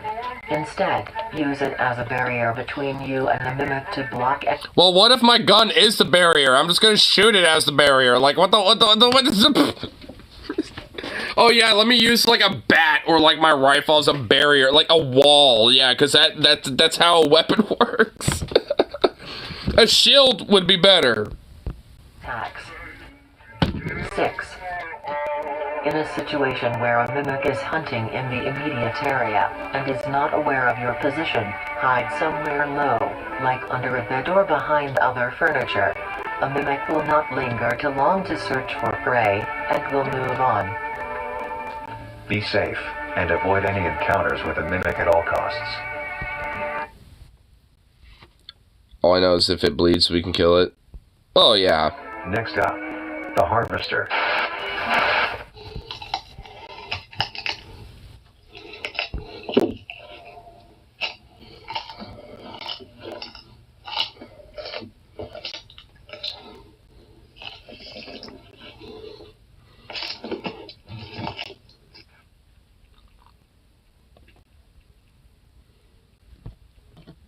Whoa.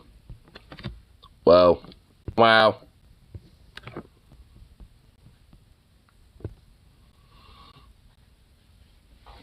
This is what you do. You find maybe a couch. 1, for the couch out. There's no step 2. Sounds fair.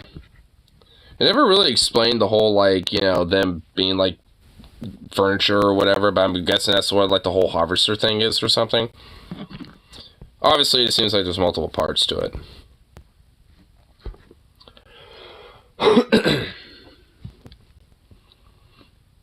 Just realized the sound at the end was fucking thing eating. Yeah, it was, which also, it sounds like it's also eating bone, too, so it probably is, like, chewing on, like, a fucking leg or an arm or something. Burning your furniture at that point, yeah. Honestly, you know, having, like, you know, some sort of, like, you know, society or, you know, world where that is a thing and that we have to deal with that shit, dude, we as Americans better have the goddamn moral obligation to have fucking things like grenades. This is a fake one, but goddamn it, like, it's our obligation to have these bad boys. Be these mimics and be like, think you're gonna take me alive? Ching. Fucking eat this, bitch! And it just explodes, and you just, like, die in a blaze of glory. You know, and the fucking mimic just explodes with a grenade in his chest. I mean, you gotta, you know, you have a bunch of motherfuckers, you know, going out like Rambo. Bunch of people going out like a bunch of badasses. Like, I mean, you know, you have to give that. Like, I mean, if just a bunch of people set random-ass traps or just, like, you know, just fought back, shoving it down the throat, sacrificing their arm with the grenade attached, like, it then explodes, and, you know, they die with it, obviously, but, you know, hey, just saying. And obviously, I mean, considering this, I mean, I think YouTube understands that this is a dummy, fake-ass grenade that my friend fucked with and, you know, did this. And left it outside and caused it to rest a little bit. So, boo. It's like the circus people can't fit themselves in suitcases. They're abominations against nature. Yep.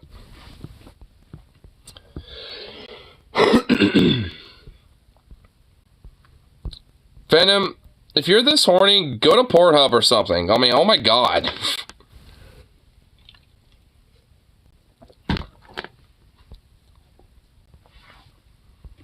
But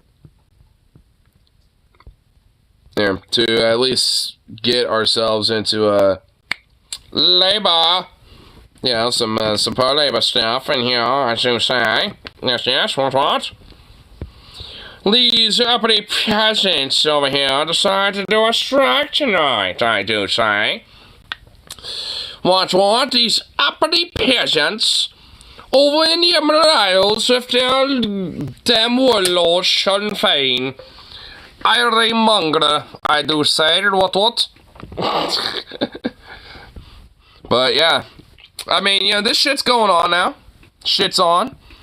This is this is kind of, you know, news that's leading up. You know, there's like a deadline about like negotiations and these guys, you know, potentially going on strike and shit. But, you know, at this point, you know, they gave the deadline. They're saying, hey, if you don't do this, they're going to be doing a stay-in strike, and it's going to be fucking on. And they're in it for the long haul. And what a stay-in strike means, by the way, is it's not a general strike where all the UAW workers are going on strike when it comes to the big three here. They're doing very specific manufacturing plants, which these plants are very fucking vital to a lot of, like, you know, the car market right now, so to speak. You know, when it comes to, like, a lot of vehicles being produced and shit. So this is, like, legitimately a fucking huge ass fucking big deal. Just, ew. Is Venom being a weird dude? Oh my god. Dude, can mods time out other mods? I mean, I probably would have to remod the mod, but, I mean, I'm just gonna say, like, is that possible? Because Venom, you might need to be timed out and, like, use that 300 seconds to go bust a fucking nut and then come back.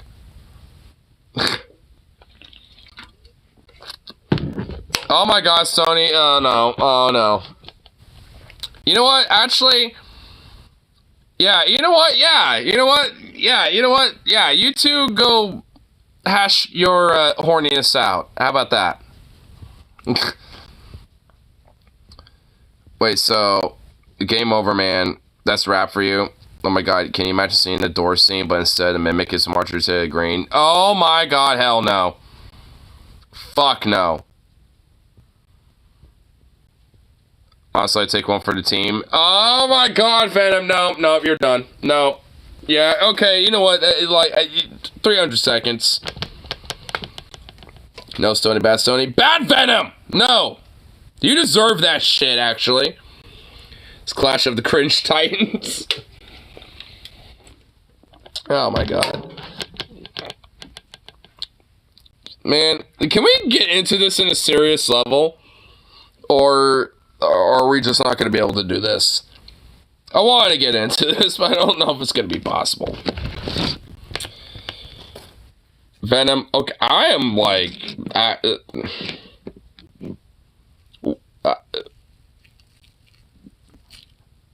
want to hurt you.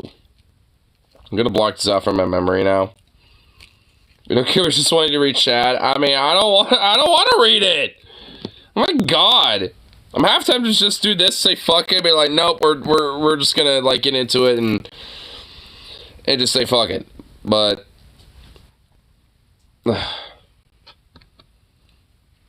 hurt me sexually? No, it would not be sexual at all.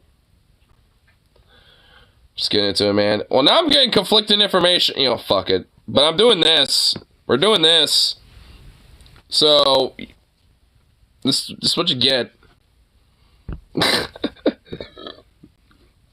Yeah, I kind of want to know what video I should get into first, so. You know, I'm kind of curious what Sean Fine, or good old, you know, good old lad here, making these fat cuts, you know, coming out, getting the black of tans. He's, you know, calling them out and say, come out and fat me like a man.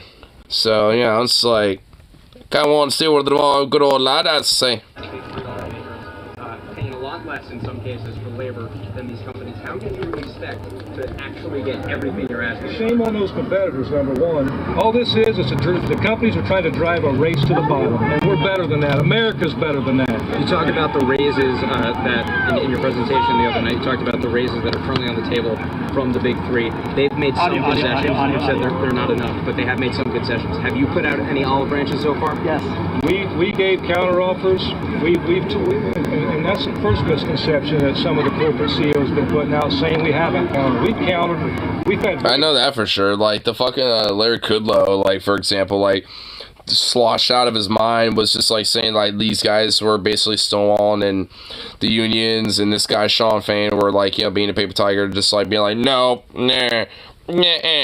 Like, we're not going to give counter offers. They're trying to, you know, like, negotiate and blah, blah, blah. Which is bullshit. They literally have been over and over again. It's the companies that have been stonewalling this entire goddamn motherfucking time. Like, they're the ones who refuse to concede and give an olive branch, while the unions, if anything, have been actually trying to do that. If anything, they just want to get like the same type of like conditions and benefits and stuff like that that they got back in like 08 before they fucking got, you know, cut and shit. But this essentially is what they want. Like they're just wanting what they had back, you know, like a little over. Good conversation. Wait, hold on. Saw that. Probably gonna be a little hiccup there for a minute, so I'll do that. Probably okay now. Well, it's a shame that they waited till the last week to start meeting with us. What do you say to Americans all over the country who might hear a roughly 20% pay raise? Sounds pretty good. Well, you know what sounds good to me? There's a serious double standard in this country right now. There's a billionaire class and there's the rest of us. We're all expected to sit back and take the scraps and live paycheck to paycheck and scrape to get by. Yeah. We're second-class citizens. And, you know, the sad reality is, you know... Ooh, I like that. I like that. It's like he's calling it for what the fuck it is. Like all of us outside of the billionaire class, we are second fucking class citizens. He's calling it for what the fuck it is, dude. He might be soft-spoken, but he's a bulldog, dude. Oh my god, I love it. I see the chat popping off over here, and I am not gonna click it, because I feel like it is just, you know what. Yeah, I do it. Yeah, I regret that. Should not have done that. Corporations fail, We pay the price. Our workers pay the price. We made all the sacrifice in the economic, in the Great Recession. And you know, the sad reality is they've had a decade of record profits. When they're profitable, it's all theirs. They want to keep it all. And the sad reality is, you know, they've made $250 billion, the big three have, in the last decade. 21 billion in profits in the first 6 months of this year. Why these three? The price of cars have went up 30%. 21 billion in the first half of this year? That they're making like fuck you money and then some. In the last 4 years, CEO pay went up 40%. Nobody cried a river. Nobody put fear out then saying what it'll do to the economy. But by God, Soft-spoken, but needing his big stick for clubbing. Well, he's got his big stick for clubbing. Like, I mean, he's out there with, the rest of the workers, doing, the clubbing and shit. He's got his club out there. I mean, his club is his voice, in this case.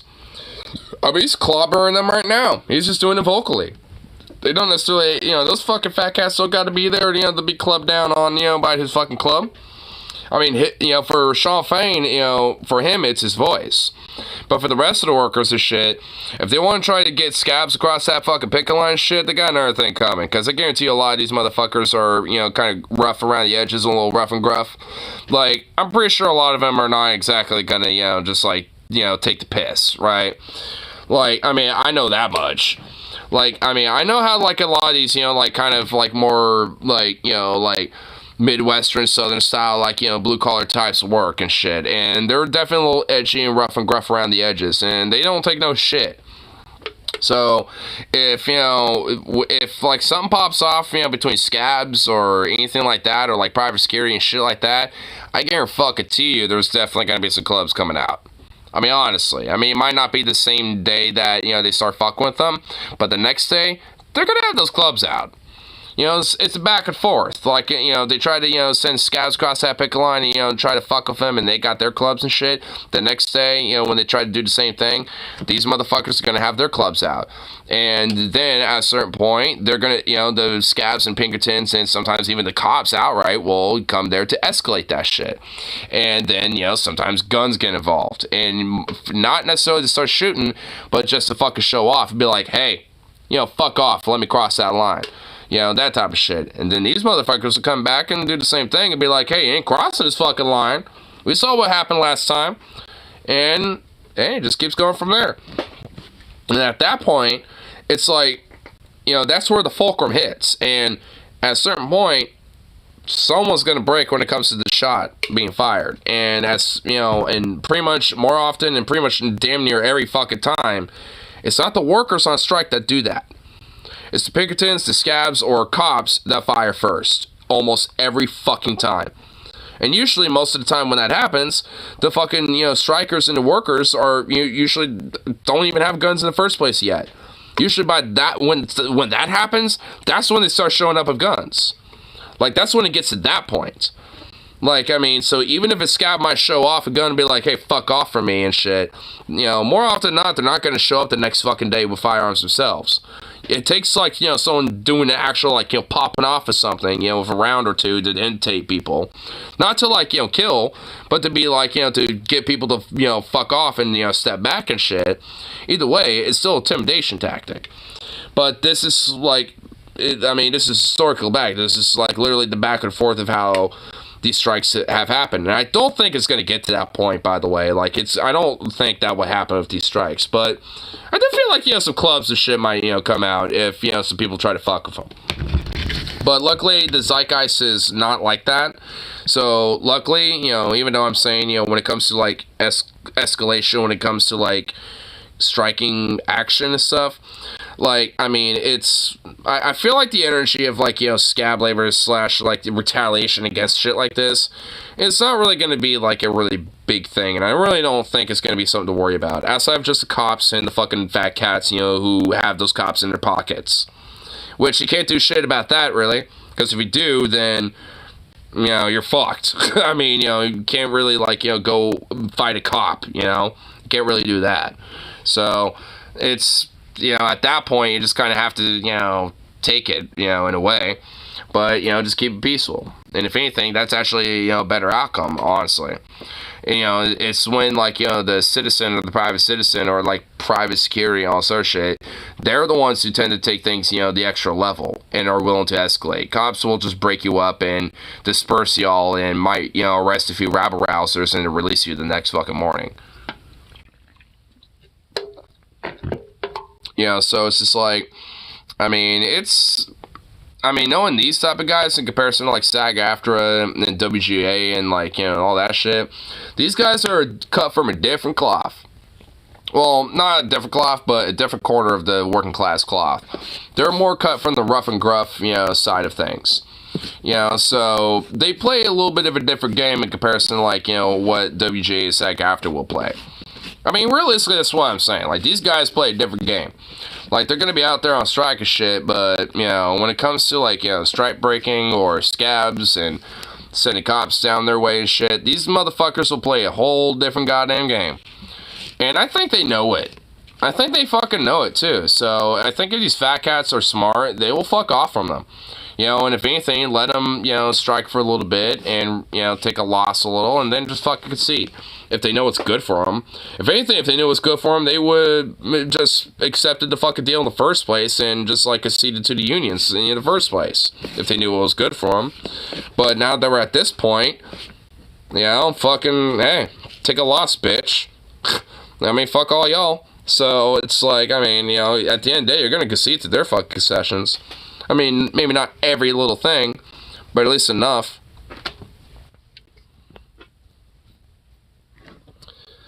So it's not Christian, same Christian tradition, do whatever. Well, okay, I guess you're all still kind of in your own little topic, but yeah, same here.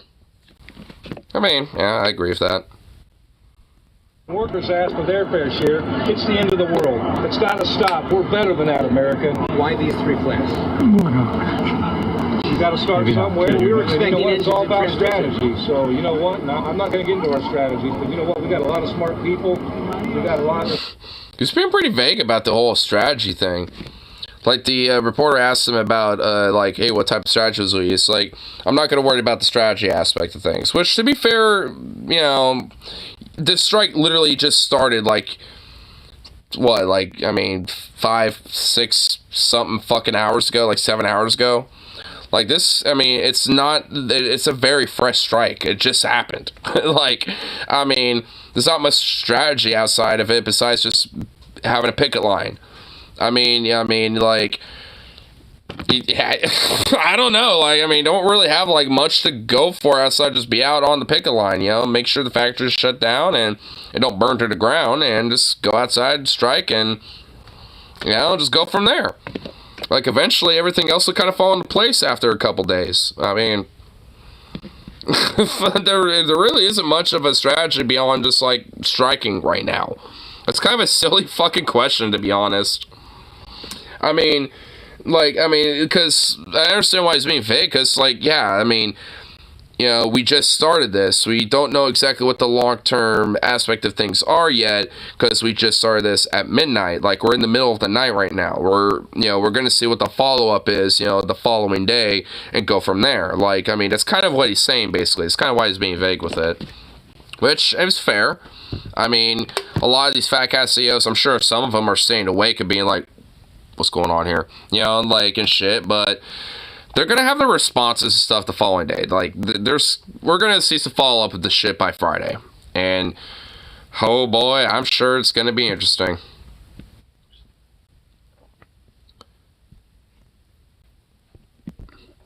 AB that work hard, this bargaining committee, all these bargaining members, and we have a strategy we've mapped out, and we got a playbook we're going to play by. This is up to the companies.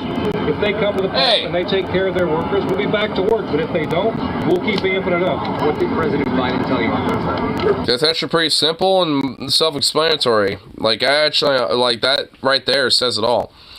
If the company takes care of the workers, then we'll have to go back to work. But if not, then we'll amp it up. That's collective bargaining power right there. Like, I mean, because in a way, it's saying, like, what he's saying is like, hey, it's not that we don't give a fuck about, like, working here necessarily. We don't really give a shit about the profits or the company inherently, but we care enough to, make sure that, like, our job and our work conditions are good. You know, that's like, we care enough. Like, I mean, that's kind of the thing. And if you want us to care more, then you would treat us better and you would treat us more fairly. Like, that's essentially what he's saying. It's like, he's just making it clear right there. It's like, yeah, if you treat us more fairly, then we will happily go back to work and do it proudly. But if not, then we're going to amp it up and say, go fuck off. I don't really get into politics right now. So. You know, I feel like, I could probably have this chat up. I know you're all still having your own little chat, but I think it's, not degenerate anymore. I think it's okay. I live by a time where I can take my time. Oh, yeah, no, I feel you if that's... I'm actually, here, we'll at least look at this, take a quick little interim, between, some of this and, get back into it, because I want to see the other video, too, because it looks like that's kind of, checking out some of the stuff with some of the other strike footage and shit outside of this interview. What do you need from the White House? Are they doing enough? Again, I don't want to talk about politics. This is about our members. I don't think I'll be able to enjoy chocolate shakes for a while. I'll scroll back up. But I want to hear this. What do you need from the White House? Are they doing enough? Again, I don't want to talk about politics. This is about our members tonight. This is about us doing what we got to do to take care of the working class. This isn't just about the UAW. I mean, that's a actually good answer for what he just said. I mean, it's just like, politics is set aside when it comes to labor action. I mean, labor and union action and this stuff right here is inherently political, but what he means by that is kind of like saying, like, hey, when it comes to extra politics, or extra elements of politics that are not relevant to what we're doing here, that's set aside. Fuck that shit. We don't care right now. We're here for this specifically, and we're in solidarity for this. Like, we all got our opinions about these other politics, and you know what, if, some people want to talk about that here in the middle of the strike line, and whatever the fuck, to pass the time or some shit, that's fine. But, at the end of the day, this is what we're about. Like, and if anything, that's how you build bridges, with people. Like, I mean, because they're all there, not for whatever political fucking shit. You're all there for, the collective working class, in this sense here, especially in a direct way, to build each other up, regardless of what the fuck those backgrounds are. Because I guarantee you, like, Sean Fain's probably definitely a lot more of a lefty-leaning guy. This dude right here, I don't know if he's a worker or a journalist or what, but he kind of looks like a blue-collar, like, kind of conservative chuckle, looking dude, you know what I'm saying? But obviously a pro-labor guy. He's out there on the line. Working people everywhere in this country. No matter what you do for a living, you deserve your fair share of equity. Ford CEO is saying that there's a potential for layoffs at plants that are not striking, depending on what happens in the next several hours. How can you protect all of those workers if they're not going to be getting strike pay? We're going to take care of our members. No one's going to be left behind, but at the end of the day, we're going to spread the strike we've got to do what we've got to do to take care of our members. We got to do what we got to do to get our share of economic and social justice in this country. Does strike pay go to people who are not striking? That'll all be worked out. That'll all be determined. I mean, like, the people who are not, this seems like a dumb question. Like, yeah, like, the union members who are not on strike because, like, their workplaces or their factories and shit are not on strike, yeah, they probably aren't going to get the strike funds themselves because they're not on strike. The ones who are will. Like, that seems like a dumb question. Like, man, some of these journalists are just fucking dumb. That's possible. Okay. How long are you willing to go? As long as we have to. One day more than these companies want to hold out. It don't matter to us. We're going to be out here until we get our share of economic justice, and it doesn't matter how long it takes. And, honestly, I noticed earlier he says social justice as well. So I could kind of tell that this guy is also pretty progressive as well, too. I mean, this guy is definitely on the right side of pretty much, like, most issues, I'd argue. Like, I mean, he wants, to see the social justice. He wants to see the, economic, working class justice. I mean, dude, Sean Fain, like, he kind of came out of nowhere, in my opinion, a little bit. But, like, man, fuck yeah. Up to the company. The Jamaican girl had a thick accent, kind of. But she said that America weed is too strong for her. The weed in Jamaica is awful country ditch weed. That's shocking. Yeah, dude, honestly, I agree. Like, my dad literally, like... He was in the Caymans once and met, you know, someone from Jamaica that smuggled some from Jamaica specifically, and he literally said that the walls and things were waving around because, you know, he took a few hits of, you know, a blunt that he was smoking. I mean, so I don't. That's actually legitimately kind of shocking to me a little bit. Mexico's to say the same. Well, yeah. Well, Mexico. I kind of understand that. Like Mexican people, sure, because a lot of that's probably like you know, sesame, you know, like non-sesamilia, you know, it got the seeds and all that shit, like swag, you know, just like all shaky, leafy, stemmy, shitty, dirty.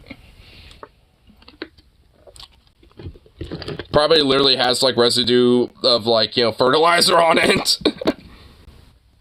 Cascadia, PNW, Northern California, all the way to British Columbia has the best weed on earth. True. They need to come to the table and get real. South has good weed. Yeah, because a lot of it's smuggled from California and the PNW, baba. They're their members that they call family. Ford is saying that they got the first real substantive counteroffer from you tonight. What do you say to that? I say Ford never made a substantive counteroffer until the last week. You know what? They have had our demands for 5 to 6 weeks now. They've done nothing. None of the big three did anything. We had to file ULPs, unfair labor charges, against 2 companies just to get them moving in the last week. This is on them. They all waited till the last week to start talking. Which obviously, you know, evidently their talk meant bullshit. Because it was all just like flowery words and nothing. Wait, what am I doing that for? Let's look at this other one. Just trying to get down. Oh, hell yeah. This just like, looks like the same dude, but looks like it's talking with other workers. Oh, dude. Hell yeah. He's going redneck status, dude. He's got the red bandana. Oh, dude, this guy knows his history a little bit if he's doing that. Oh, hell yeah. You know, we want our fair share. You know, we gave up a lot of stuff when the auto industry had its crash a few years ago. You know, we gave it up willingly. Now it's just time for them to give it back willingly. You know, the CEOs making billions of dollars, and we can't even afford the cars we build. So it's just time for us to get back what's ours. What does that mean? Well, at least, you know, from like working class, like history and stuff, when it comes to like, you know, the labor movement historically, like the whole red was essentially like the it's meant to symbolically mean like the blood of the worker and like the blood of like the working class and shit. Like, you know, when it comes to like the broader like sacrifice, so to speak, and shit like that. I mean, it's kind of, at least in a general, just that. But at least when it comes to the red bandanas, a lot of that, at least when it comes to like, you know, redneck, so to speak, in that history, that's, you know, predominantly, you know, with a lot of Appalachian / Southern like miners who would have bandanas as a way to try to like cover their face from all the coal smoke and all that bullshit when it came to black lung and shit. And a lot of them had, you know, different, you know, bandanas, things like, you know, like that would be like red in color and shit. And during strikes and during especially very intense strikes, you know, where there might legit be like scuffles and fights, you know, the red bandana was essentially at least as a, you know, which caught on very significantly, was a way to at least, you know, just identify yourself in between, you know, like you versus like Pinkertons or, you know, scabs and shit like that. So, or, you know, like random bystanders too, even.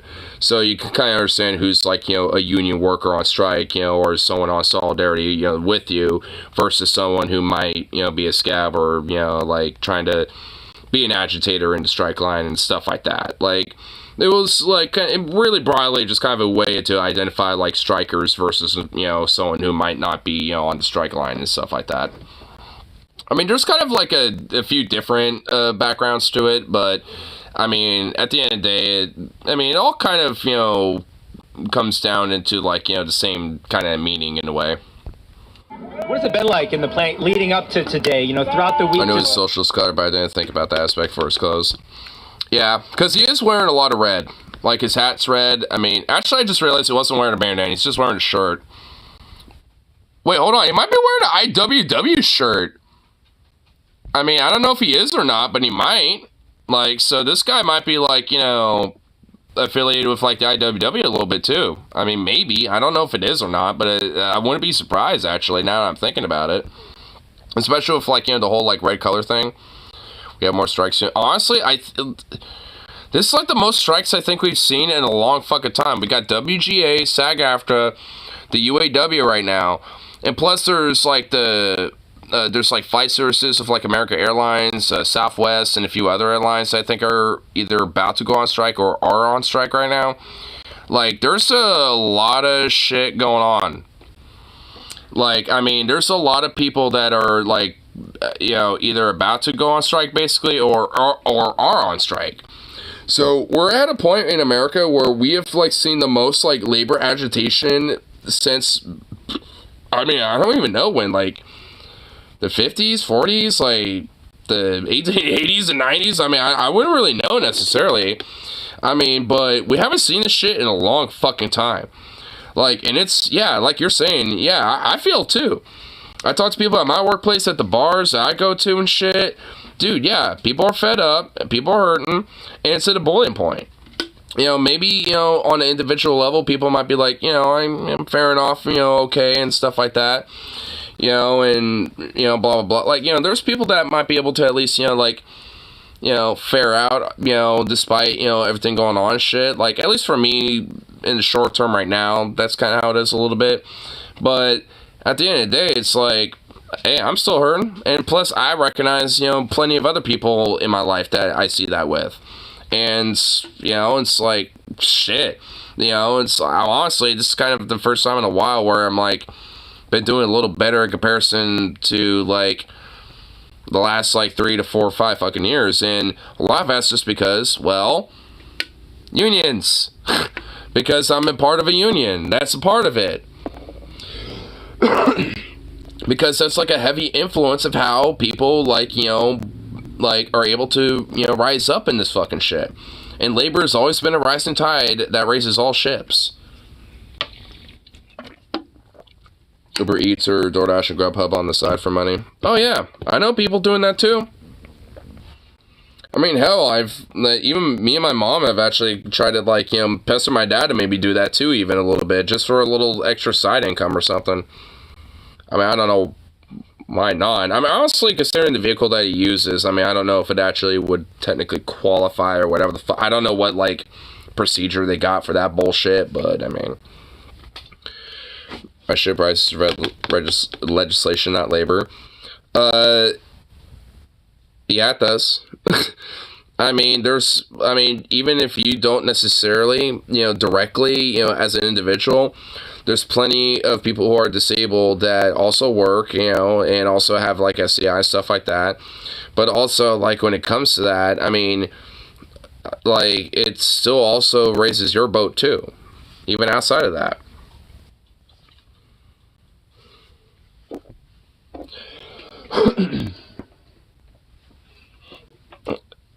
I don't work, lol, I refuse to.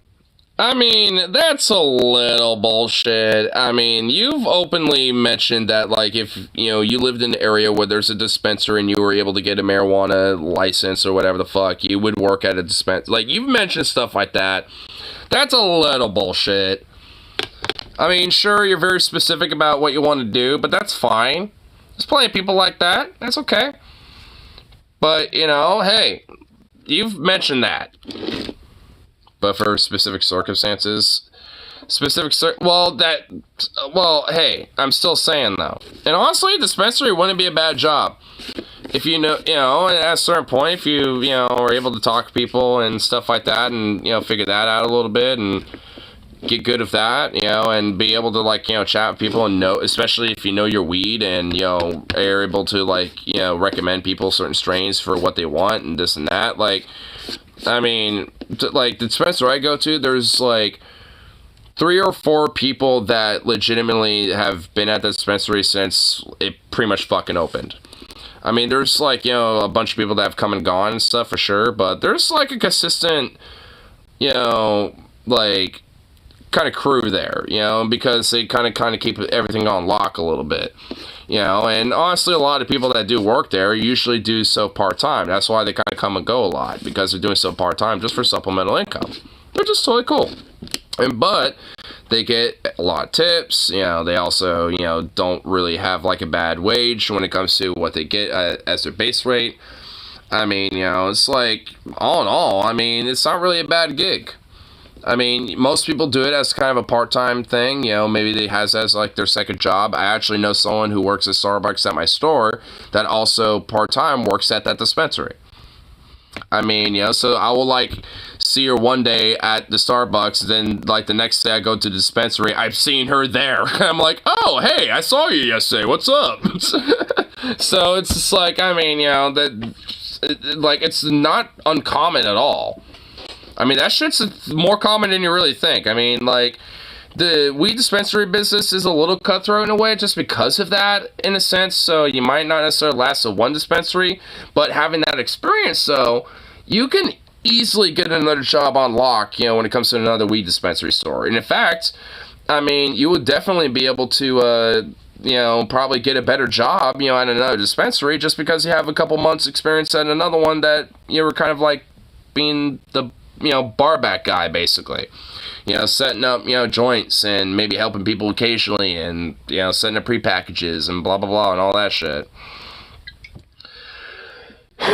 I mean, just, it's like, you gotta start somewhere or stuff, like, I mean, when it comes to a weed dispenser job, I mean, honestly, that looks way more fucking laid back than what, I do, for example, so, it looks, for what it is, I mean, I'm sure it has its stresses and it has its, like, strict elements about it for sure. I mean, but because it definitely does, especially considering what it is and the industry it is. But, I mean, outside of all that, for what it is, though, it's a pretty lax, laid-back job. Yeah, working in a weed shop absolutely has got its benefits. Oh, hell yeah, absolutely. I mean, it's definitely one of my fallback plans if, I can't necessarily, get things worked out for new seasons. So, it's certainly, one of my options. Because if, if I don't work out at the local dispensary that's around the corner from me, I mean, I could just go to another one that's around me because it's like, they're like 7-Elevens here. In fact, they're like more populated here than 7-Elevens. Like, there's more weed stores than 7-Elevens around here, for fuck's sake.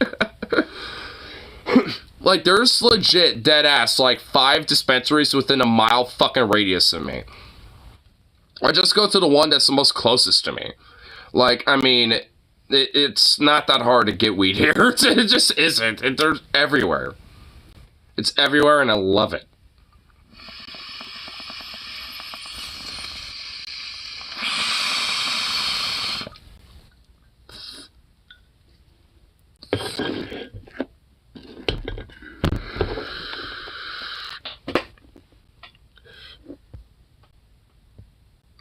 Mom was actually Gen X. She was born in 65. Boomer Cup off.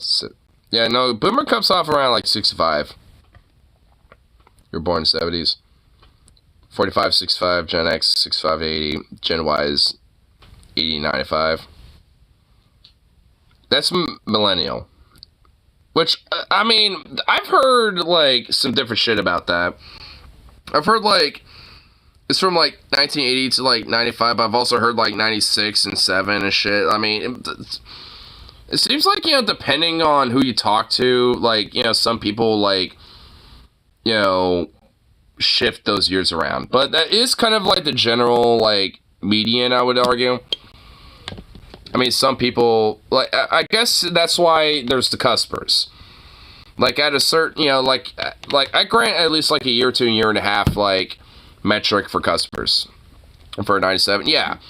Like, the cutoff for, like, millennials / Gen Y is, like, 96 and 97 abouts, and, yeah, I'm a cusper, straight up. And honestly, like, in a lot of ways, I kind of identify more with, like, the 90s / like, millennial elements of things. At least very late millennial shit. More so than, like, Zoomer stuff. I mean, there's definitely plenty of things about the Zoomer generation that I definitely identify with, but especially with the most latest shit, like the mid to late Zoomer generation, I don't fucking, I don't even know. I couldn't even tell you. I don't understand. The early Zoomers, like, the very, like, the first, like, 2 to 5 years of the Zoomies, those Zoomies, they're alright. You know, they're pretty cool. But the most last couple zoomies, yeah, they scare me. Yeah, they scare me, dude. See, it's like, oh god, I'm worried. They're actually kind of old to be watching this on. Over half his viewers are younger than 25. I know, yeah, which is kind of funny. You know, like, and I imagine the same thing for Vosh too. Like, I imagine most of his viewers are probably like fucking like 20 to 22. Like, I mean, same demographic, younger than 25.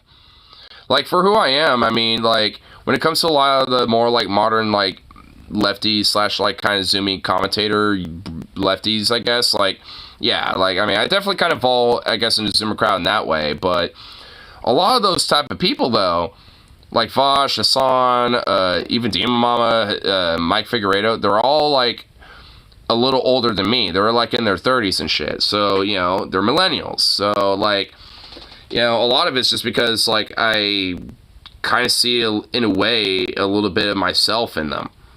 I mean, not, like, literally, but, you know, just kind of at least when it comes to, like, certain elements, you know, when it comes to, like, their mannerisms or personality and shit like that. Especially Mike Figueredo. Like, that dude literally, like, grew up here in fucking Portland. Like, I mean, he's a Portland guy. I mean, he's the one I identify with the most. It's like, you son of a bitch. Y'all babies compared to me and Mom. I mean, you're not really that much older than me. You're like, what, like a 5-year difference? Dude, me, like, my mom and my dad, their age difference is 11 years. So, that, like, you're not that much older. You're pretty much the equivalent of a peer.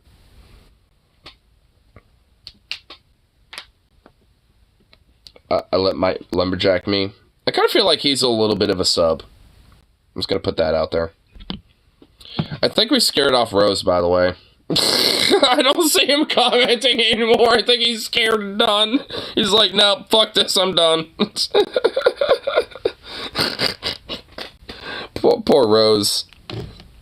The torment we give him, dude. I feel bad for him. He's like, yeah, okay, I'm done. I'm out. Oh, poor Rose. Oh, poor laddie. That was only 3 years younger than my mom. So your mom, like, was 3 years older than your dad, but stepdouche was 11 years older than him? Or than your mom? Oh my god. Good lord.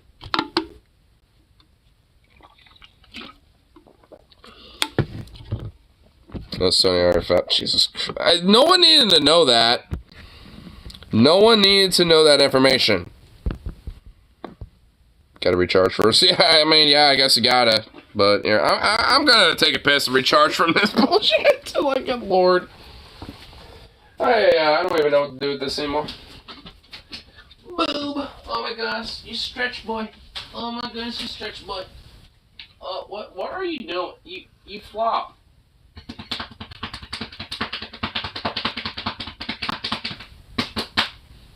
You're showing me your belly. What is this?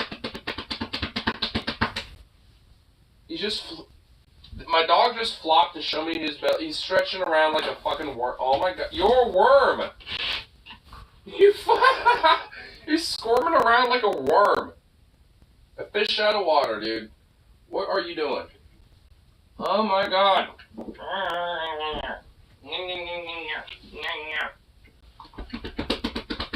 You big, weird stretch boy of absurdity. What are you doing?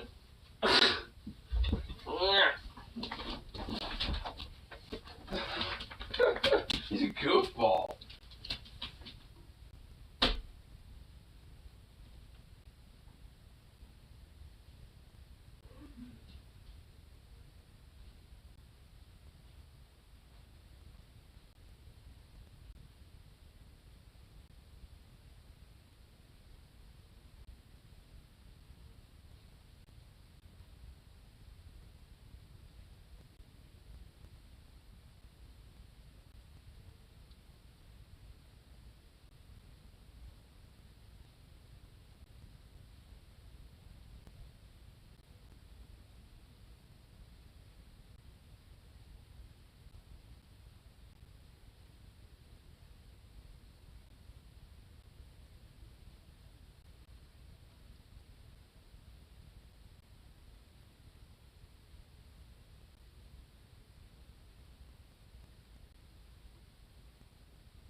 You know what's slapping his dick? No! What?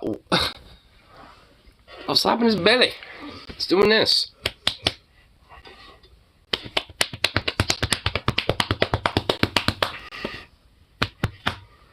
It's doing that, you fucking weird freak. Slap that big old belly of fish. Because he's a worm. Why is Mordak saying maybe? Like, what the fuck? Wow. Wow. Okay. Can I help you?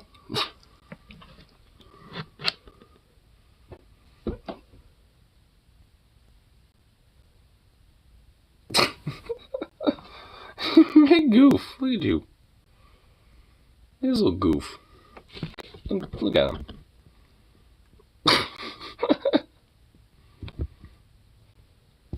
Boop. You can't ask for a more laid back doggo, I swear. Dude, I know. I don't understand why this dog is just like so chill with this. I don't understand this. Like, good lord, look at you. You're just so chill and just so sweet and ridiculous. Look at his little ears. Oh my goodness. Those floppiest little ears. The floppiest of flops. Oh.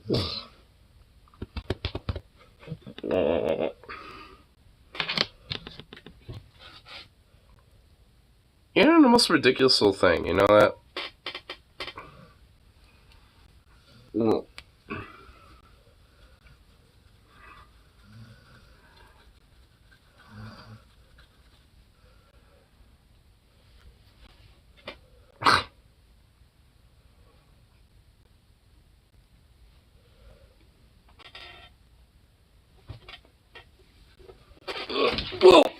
I was gonna try to adjust myself if you're just chilling here, but I guess it ain't gonna work.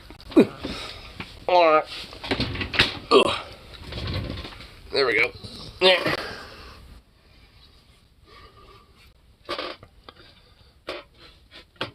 Thanks to the show, I pissed away the AK for the house on the sale with a scanner because he had it out for money already. Oh my god! Wow, dude, that guy is just seriously some extra levels of pathetic absurdity, isn't he?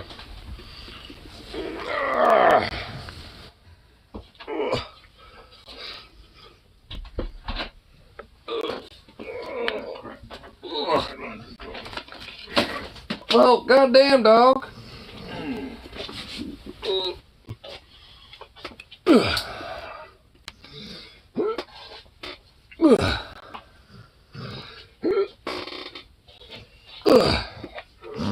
Whoa. What are you doing? You big goof. Oh, what? Little you worm. Oh. You a little ridiculous goof. You just got back in the same position you were just in.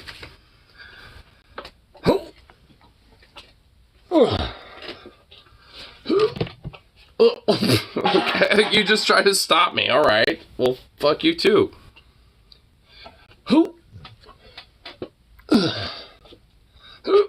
Ah! Oh, now he's kicking me in the face. He's like, no, stop using me as a weightlift. Yeah, maybe he is not amused. What the fuck are you doing now? What is this? What are you doing? You goof. Bro, do you even dog lift? I do dog lift. Do you even dog lift? I dog lift.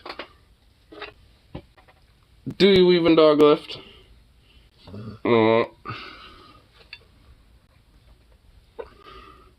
His legs are just sprawled out this entire time. Yeah, that's not the view I care to have of Zukov. Well, I can't help it. He's just been doing this entire time.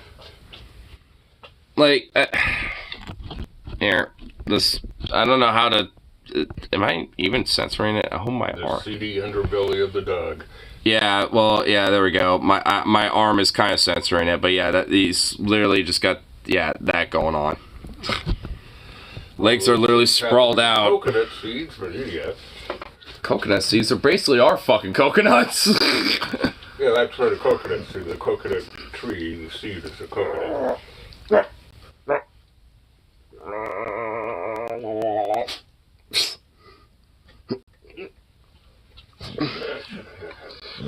Straight. I'm trying to keep it like censored. That's why I was trying to keep my arm away from him. I'm not trying to like intentionally. Well, if anything, he's trying to like do it, because his goofball likes to just sprawl these. Ow! Headbutt. Can I help you? Curly the headbutting kitty. Says, I want some petting. Bonk, bonk, bonk. And it was like, okay. He's a goof. Here. You can slide away. Slide away off me.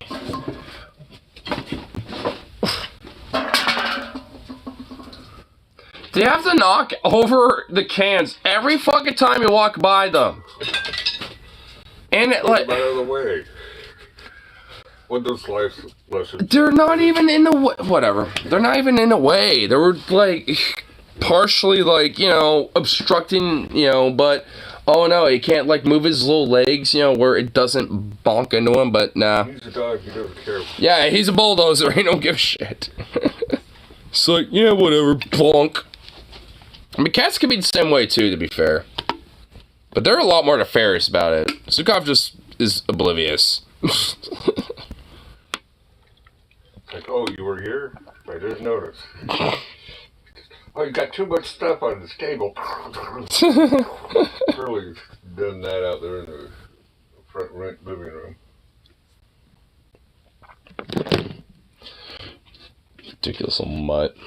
So I'll just clear this area because I want to lay here. He did that. Oh, when was that the other day? I come in and everything. Did Zukov get here? Because my table is all messed up and stuff on the floor. The trash is tipped over. Oh no! Oh. And I'm just like, no, the trash is just tipped over. It hasn't been gone through. It hasn't been rummaged and ransacked like a bunch of raiders raided it. To find a nice spot to lay on my side table. I keep wanting to lay there, and I'm just like, no, this is my spot. I'm like, anywhere else in the room, not here. Well, yeah, because cats are little nefarious assholes. They'll do shit like that. It's like, you know what? I feel like this spot is better suited for me and my ass to sit. Fuck you. If they did he go Taz, but this wasn't sign of Taz eating. It's just, I want to be here. I don't get where that comes from. I've never seen him act like this. I've heard of it, and you could attest to it, like, up and down, but Well, my hands can attest to it. That's what I mean. I don't get it. Like, what the fuck happens? Like, what do you do? What does he do? What happens? His back's tied raw. And he has swords and everything, and I keep trying to hit him with his police break. Well, it can't be that. The room's fairly free. Well, I know it's. I think it might just be his actual, like, like tail deformity and shit, because that, it hits his lower spine. So I think that just shit irritates him. At some time, I think that's. Honestly, I think it might just be that. That too, plus the fleas. I don't really think it's just that. I mean. Yeah, he's always been kind of picky about having his hindquarters petted. Well, yeah, he's very picky about being petted. That's what I mean. Like, so that's what I'm wondering. Like, do you just like? I'm wondering. Like, I don't know if he just has little flare-ups outside of just like the tension or whatever. I don't know. It's usually okay if we just pet him on the head. It's pretty much about that and his little, like, his neck and his, like, where his shoulders are, yeah. Start to see the signs when he starts going, like... Right. Yeah, and it's just like, stop petting, he's about ready to chomp. Well, I mean, it's more or less you have to kind of, like, get him with his cheeks and rub his cheeks a little bit, because he will do that, Yeah, he likes that. Yeah. You just have to keep doing shit like that, because if... Like a little bit too much, when I do that, he starts humping my arm. Does he still do that? not very often. He did the other day. And Oh God, he did the other day. Oh no. Get off me. Jeez, you haven't done this for a long time. Oh no. Yeah, I was okay. Yeah, I mean, when you mentioned that, I was surprised. Like, wow, he still does that occasionally. He did that to me a few times, a couple, years back. Like, ugh. What? What's up, buddy? Somebody heard a noise. I heard a noise too. Stop. Probably a car or possum, raccoon, or rat. If I had to take a guess. Sukov. Sounded like someone down the street closing the car door. So, a car.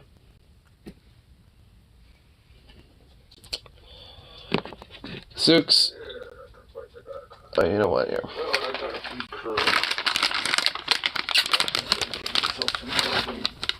You go. Here. I'll distract you with this big honking thing.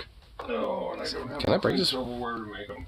Alright, yeah, this ain't breakable. Whatever. You can have the whole thing yourself. Well, hi. Hello, buddy. Ugh. Whoa. Okay. He almost got me in the chunks there. That would not have been good. Can I help you? Ow! Hey! Hey! Oi! I didn't say paw. Oh. So I'm just gonna sit right here and be comfortable. Oh, look at you. Paw? Paws? Quit knocking cans over! Get up here. Paws? No, not one paw. Paws. Both paws. Paws. Paws. Up. Paws. Me. Paws. Paws. There you go. Boop. What? Jesus! Fucking yeeting a can over here. I try to like have him over here, and he just Can you not? Wait, where are you? Oh, there you are.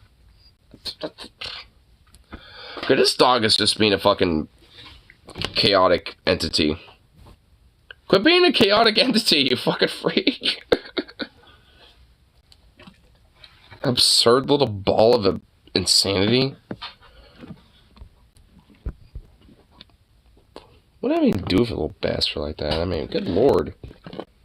Do I have to take you for like, a little like hyper super late night walk? Is that what's going on here? You were a sleepy boy, and that's it. He was a sleepy boy earlier, and now he's all awake, and he's like, I'm a learn jerk now.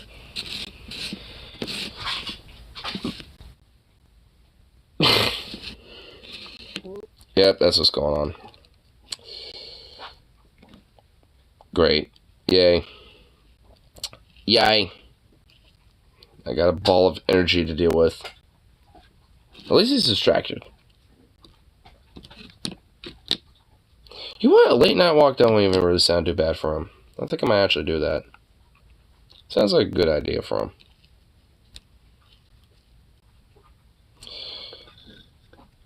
Oh, I was just thinking, I wanted to maybe bring this bad boy with me, but you know what?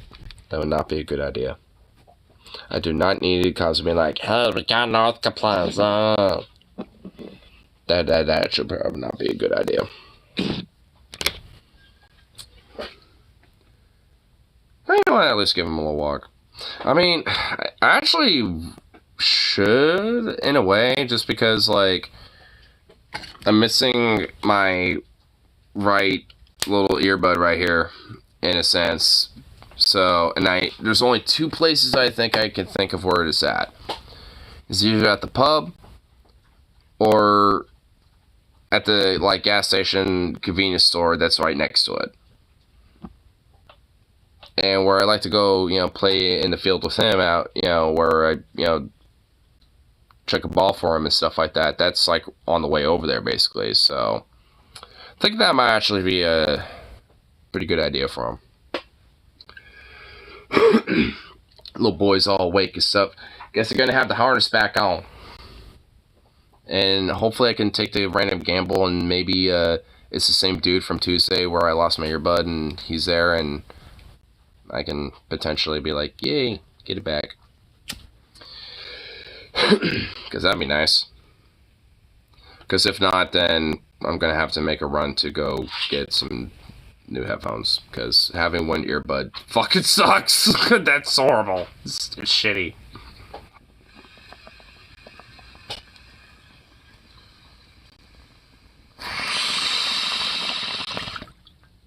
At the very least, I could buy a little stack or two.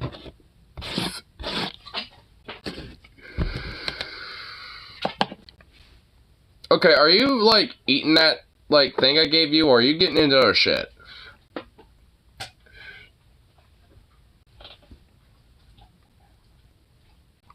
What a goober. Anyway. Gotta listen, call good for the rest of the evening. So, peace out. Of course, I'll be back on for the next one, so...